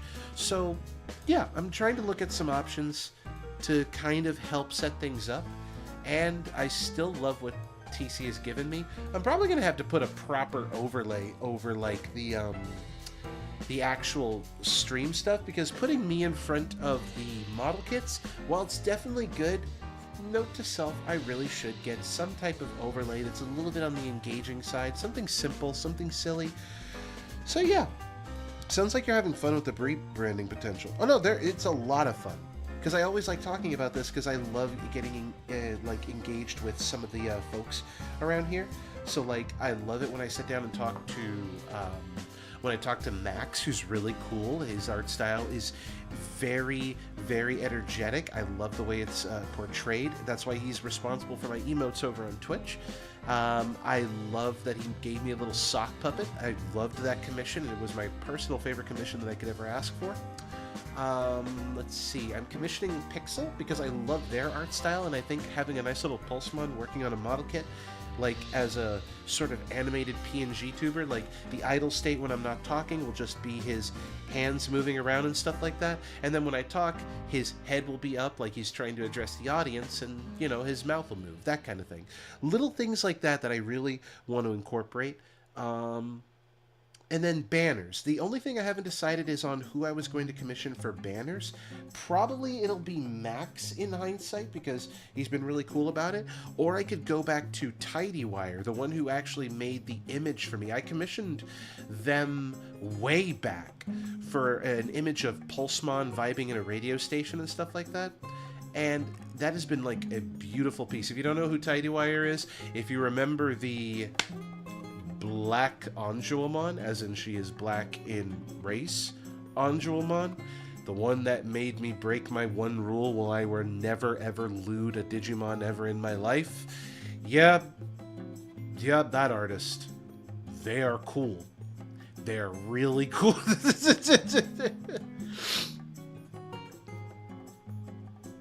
Oh, those emotes are cool, right? It's very energetic, it's very silly looking, and I love them. I love them, I love them, I love them. They get across the exact energy I wanted to give for Pulsemon, which is a little bit of a nut job, because he is a Digimon, obviously, but he is a Digimon of different tastes than most people would consider. He is a Digimon of exercise. And that's it. He is a support Digimon. He is not meant to be a main hero Digimon, although he could have been in the web novel that I read fairly long ago now. God, they killed that toy line too. I hate him. Bandai, why? But But yeah, no, one of the cool things about Pulsemon is just, he's an energetic little dude. I love him. Look at him. Look at him. Look at the design. He's just an electric hedgehog creature with cool sneakers, 3 claws. Everything about him is so cool. He is so cool. But he's a support Digimon. Even in the card art where he shows up, he's there to cheer you on. He's meditating to stay in his lane, he's doing workouts and routines, and when other people are joining in the workouts, instead of being those weirdos that you see at the gym who want to make fun of you because, oh my god, look, get a load of this guy joining the gym, he's not going to make any effort. No, Pulsemon is the first guy to walk up to you and be like, hey, do you need a spotter? Hey, do you need some help? Hell, if you're reading a book and studying so that you can increase your intelligence and wisdom, he's going to be sitting right there, probably holding the book upside down and able to read, and wearing glasses that have no glass in them. It's just an empty frame. But he's there to provide support, and that's all that matters. Maybe I should commission that. Maybe I should bug Danny and see if they can get me a pair of glasses for when I want to do the, actually, no, maybe not. Knowing her, she'll add buck teeth to that toggle, so maybe not. Like a himbo. Yes. I guess Pulsemon counts as a himbo. Yeah, no, Pulsemon counts as a himbo. Yeah. Yeah, but he's a supportive himbo. He's there to help you work out. He is your support partner through and through. Well, if an artist makes you want to break your own rules, I'd say that's a really good sign. No, and it is. It is. Tidywire is really good at what they do. They love drawing aliens and women. And every single one of those women are snacks. Some of them are whole feasts. If I were to go through their Blue Sky right now, live on Twitch, it would just show how down bad I am, because it's like, look at these peak female designs. That one, absolutely step on me. That one, steal from my wallet. I don't care. Let's just get hot dogs together, okay? You over there, giant dinosaur alien woman who's apparently a botanist who's here to learn about plant life. Cuddle sesh, I have no qualms with being your personal heating blanket. If you're reptilian and cold-blooded, I will keep you warm every fucking day of my life if I could. I don't care that you're 10 feet tall. Fuck it. Anyway.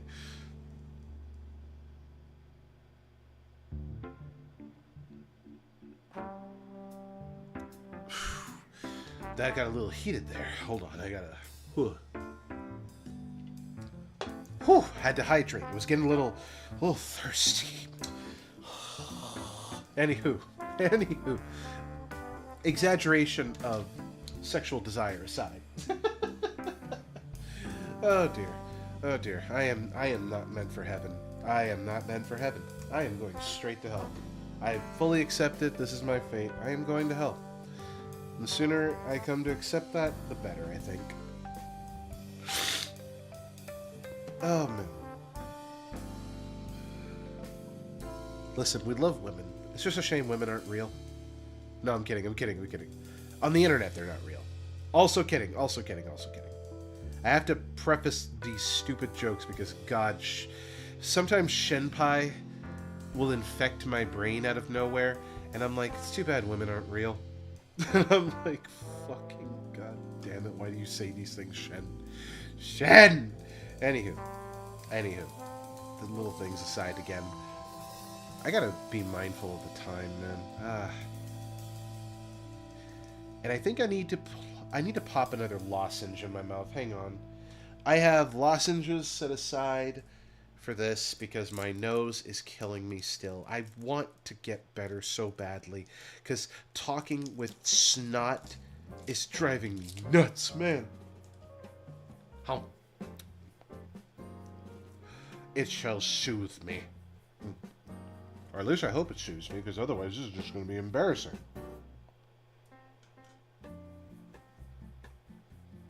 18. Where's 18? Oh, shit. Okay.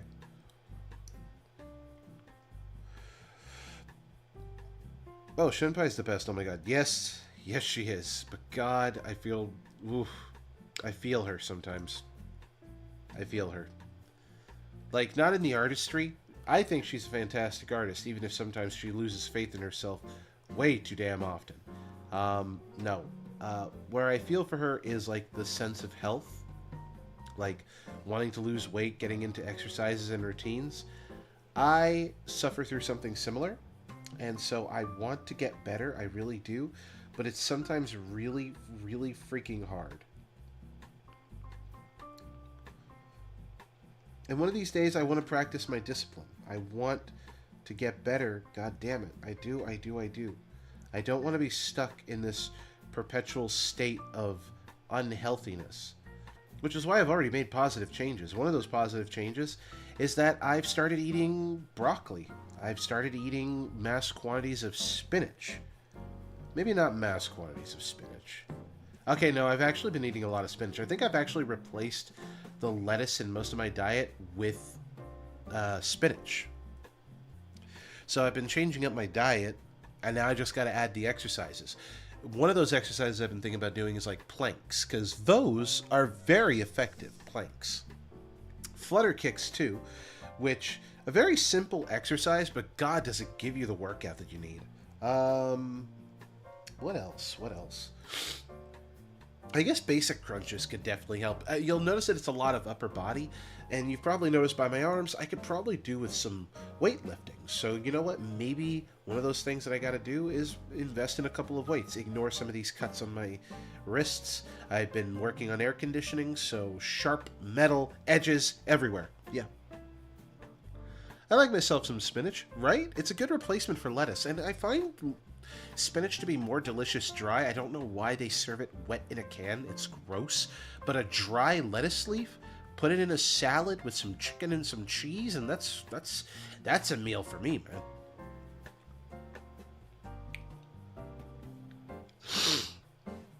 I got my water bottles and Just Dance games at the ready. Ooh, see, now that's smart. God, I miss doing that. Does anybody remember Zumba?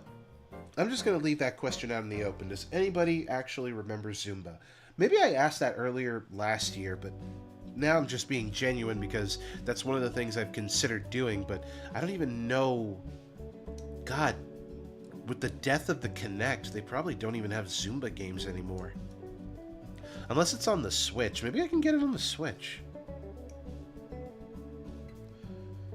Zumba was so much fun. God, now I'm going down. Give me a minute. I'm getting fucking old nostalgia going on. I remembered Zumba on the Xbox 360 for the Kinect. God, that used to be so amazing. You just dance to the music. Just fucking dance, man. You could get a lot going on with just dancing like that. Oh, it was so good. It was so good.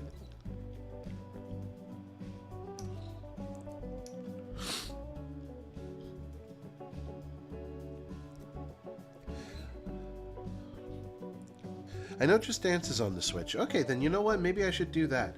Because I love my Ring Fit Adventure, but I've been finding myself having difficulty getting motivated to get up in the morning and do it, especially when I want to stream. So it's like, I gotta make a decision here. Do I want to do Ring Fit Adventure, or do I want to stream? And then when I decide that I want to stream, I forget about Ring Fit Adventure for the whole week. And I've told myself that starting in March, which we're getting close to, I need to dedicate at least 30 minutes a day to some type of exercise. It doesn't matter what the exercise is. I just have to dedicate myself to some type of exercise.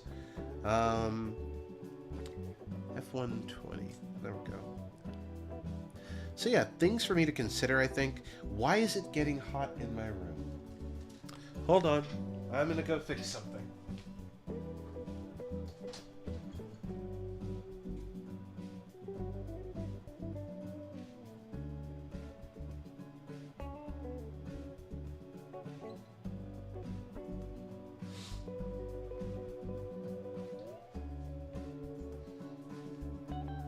Oh, sorry about that.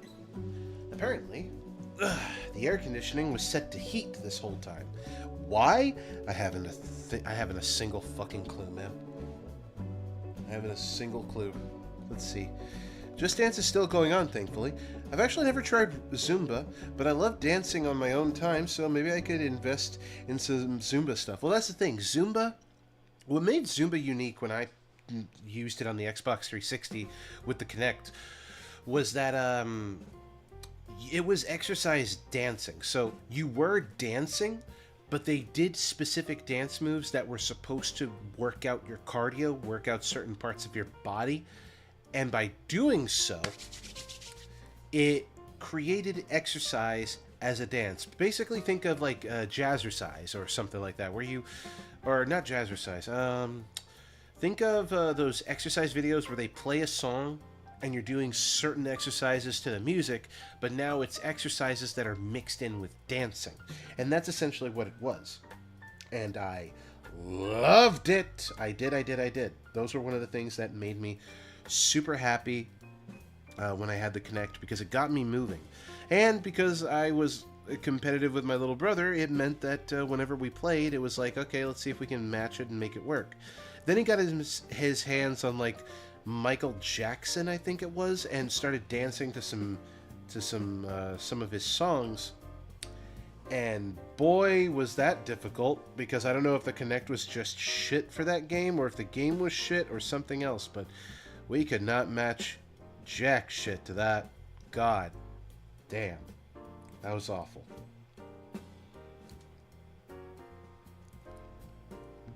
Okay, so I have to put this over here. Sounds good. Slide. Slide.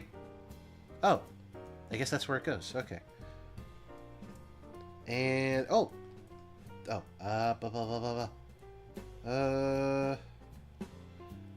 I think I'm doing this right. God, I hope I'm doing this right. If I'm not doing this right, this is gonna suck forever. I feel like a step here is missing.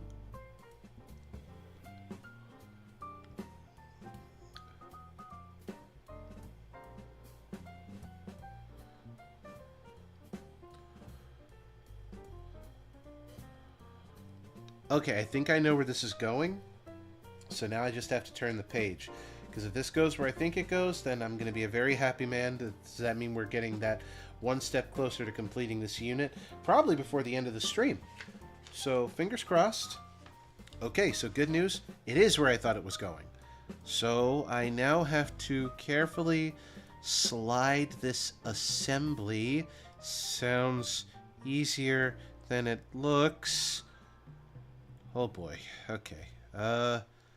Slide. I don't want to apply too much pressure, because unfortunately I've noticed there's a texture difference in some of this plastic.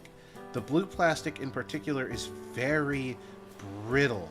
I don't like that, because it's like, oh, some of this plastic here is buttery smooth, it cuts nice, it's super easy to handle, and then the rest of this plastic is like brittle and hard, and I'm like, why though? Why though? Okay, there we go. Okay, coming along nicely. It still looks like we're missing a piece though.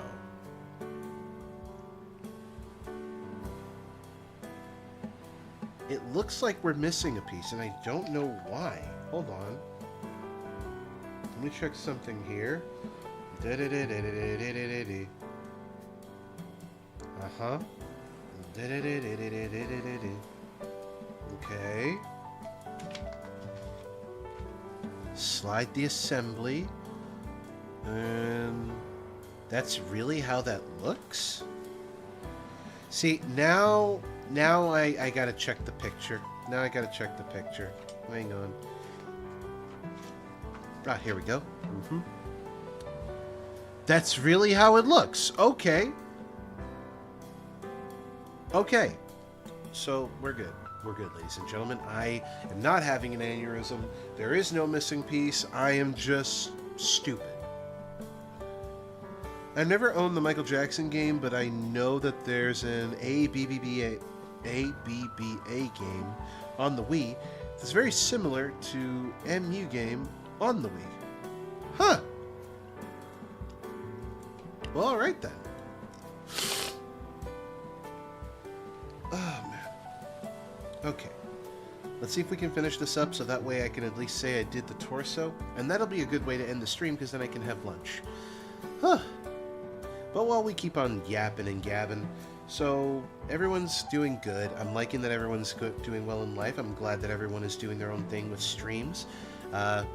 definitely going to be commissioning the hell out of each and every one of you guys as best I can, because I love that kind of community and building together. So I'm digging that. And hopefully, if everything goes well, and if Uncle Sam here in the United States doesn't, you know, just take all my money all the way, then hopefully I'll have something left over to where I can commission as many people as I can for the little things, and take care of some other expenses that I want to take care of on my side where it comes to paying my bills. Because as much as I want to keep on splurging and having a good time and using my money the way I want to, I know that realistically speaking, as an adult, I do have to take care of myself too. Making sure I don't go hungry, making sure that my bills are in order, making sure that maybe at some point I see a doctor. Or better yet, just get new glasses. That would be pretty cool, I think. I've been long overdue for some new glasses. I haven't gotten a new pair of glasses since I quit my job in construction. Almost 5 years ago now. Gosh. What a journey. Abba! Gimme a man after midnight. Oh. I never heard of anyone pronounce the band ABBA as individual letters. I've never heard of ABBA until now. What can I tell you?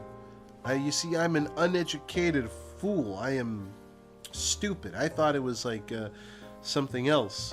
I am not musically educated, even though I probably should be musically educated. One of these days, I will get musically educated.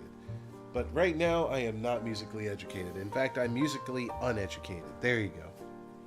I really should get more musically educated, though, because, like, I've been stuck in the past for a hot minute.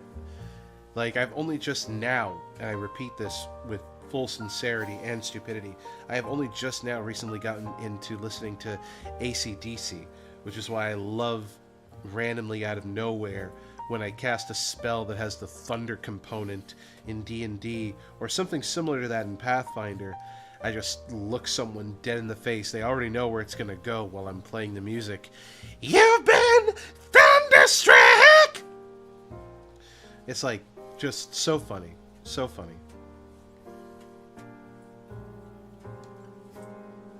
Oh, man.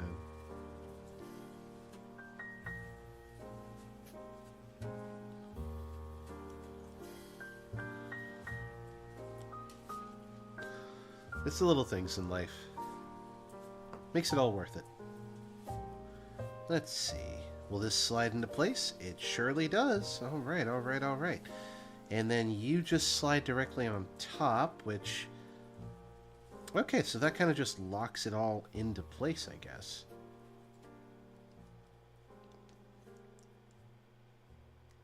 Hold on. A little bit of, oh dear.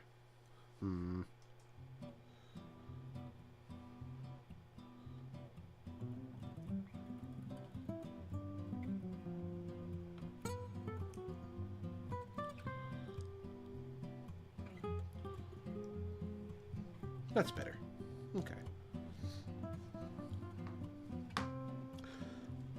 Okay, so I almost missed that. That would have been kind of embarrassing on my part. Looks like a back piece? It does. That is a back piece. 24.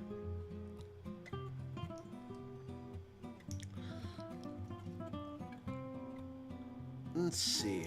We're doing good. We're making progress. Mamma mia. Here I go again. Oh! That would explain it. I never listened to any of that music outside of just the meme for it, and that's about it. Why do I get the feeling that that's gonna... Oh, God, I just made the realization. Musical month in March for the Discord server. I get the distinct impression that Mamma Mia is gonna have to be on the list of musical films that we have to sit down and watch.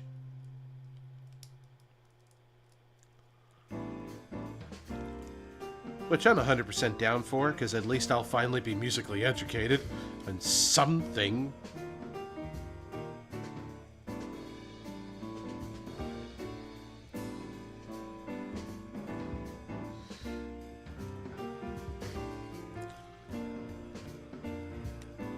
What is happening? I'm stretching this plastic out like it's not supposed to go there. Why? Why? Why? Why? That would be the reason why. Okay.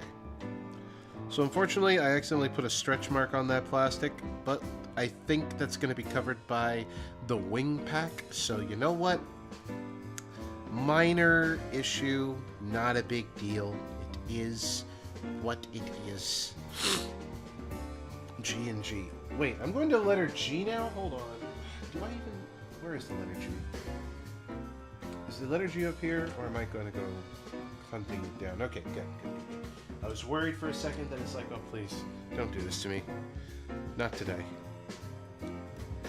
Okay, so this is the neck piece, and it looks like that is the last piece that'll build this torso up, which I am down for. I am down for that.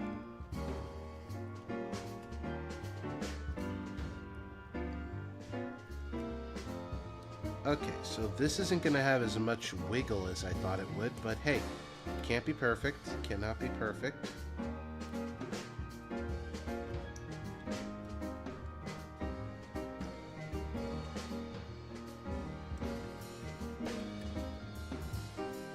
Alright, now we slap on, oh, a little bit of cleanup. Hold on.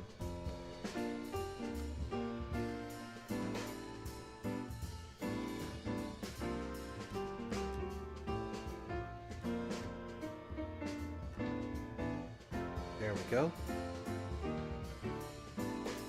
Always good to have a little bit of cleanup when cutting that up. And now we can just slide it down into place. There we go. We now have a little body. We slap that on and... oh, it's a peg. Okay. Nice and secure. Okay. We have a body on all this sassy edginess. God almighty. God almighty. Pointy kneecaps. Edgy looking leg boots. Skirt that is ridiculous to look at. I kind of want to test out the articulation here. Hold on. Do we get side to side? Okay, so this guy gets side to side on the torso. That's interesting. I love the way it's engineered. Do we get... oh. An upward arcing back? And how's the crunch? Crunch is a little limited, but I wonder, is this one of those? Yes, it is. Okay, so that's what I thought it was. So it has an adjustable joint here that I had put together. I didn't fully understand.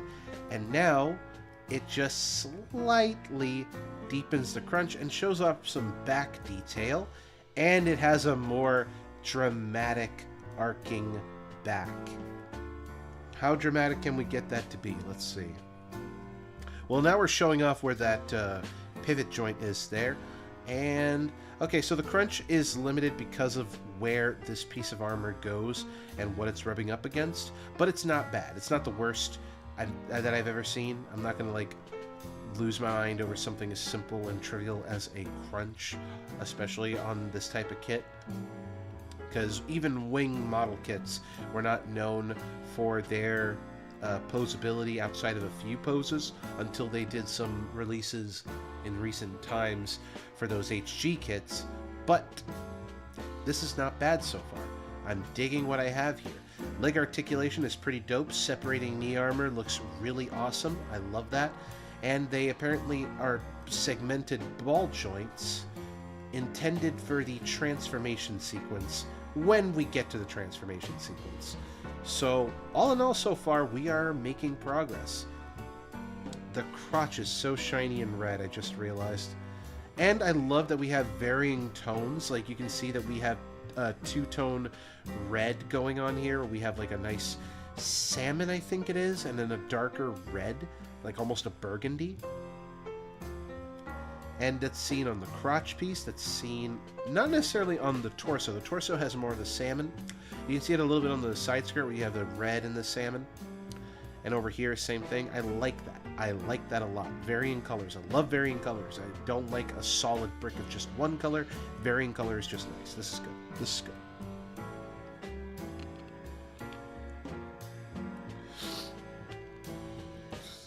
Oh, there are 2 Mamma Mia movies? I thought there was only the one. What do you mean? Just know that when it comes to musical month, I will send all the ABBA songs. You know what? Bring it. Bring it. I wouldn't mind that. I wouldn't mind that at all. And you know what? I think this is about as good as a time as ever, where I think I can conclude the stream.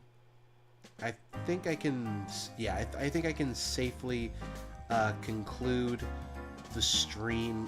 What is this? Something feels wrong. Why is this movable?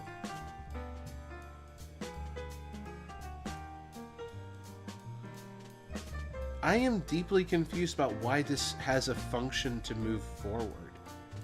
That doesn't seem right. Why is there a hinge? Okay. I will probably figure that out as I read the instructions ahead. But you're starting to look good. You're starting to look good. A little sassy. A little sassy. Alright. But yeah, no, this is probably where I'm going to conclude the stream, and where I think we can say that the next time I stream, probably on Wednesday, we're going to try to bring more effort and finish this kit as much as possible. But another part of me is thinking that I really want to try that Mecha Break game and see how that plays, because now I'm just curious. That one guy that brought it up, like, I've been waiting on Mecha Break since last year when Armored Core released. Actually, no, Armored Core released before then, too. So, I've been waiting since Armored Core's release for this new game. And now that I have a new game coming out, I am looking forward to it. So, fingers crossed. Hopefully it won't end up like other mech games that used an NFT element, because if I see any signs of NFT or crypto bullshit attached to this game, uninstall, get my money back. I ain't gonna bother with that bullshit. I am certainly not. But yeah, no, looking forward to that. So I think Wednesday we'll definitely be playing more video games and making model kits. And if I do work on the model kit, it'll probably just be for like a 1-hour segment. We're not going to listen to any podcasts. It's just work on the model kit, see how far we can get, and then I'll conclude the stream, relax for a little bit, and then we can watch. It's still February, so I guess Wednesday we're going to be watching Columbo over in the Discord server, OVAS Discord server, for those that aren't over there already.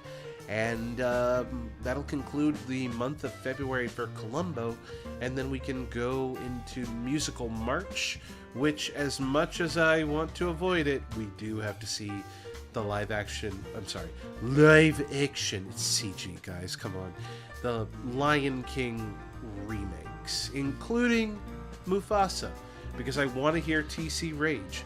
I will only do this knowing full well that TC is just going to be angry the whole time that we watch it, and I think that'll be worth it. And Greatest Showman. We definitely need to see Greatest Showman. Mamma Mia is now added to that list. And we'll probably sit down and watch Nerdy Prudes Must Die again, because it just doesn't get old. It just doesn't get old. Alright, but that's enough of me yapping and prolonging this goodbye. This is my goodbye. This is where we conclude the stream. Thank you all so much for dropping by. Hopefully I can get those commissions sent out to some folks so that I can give them the money and they can give me my shit. We will see. We will see. You guys have a good one, and we will talk more later. Bye-bye.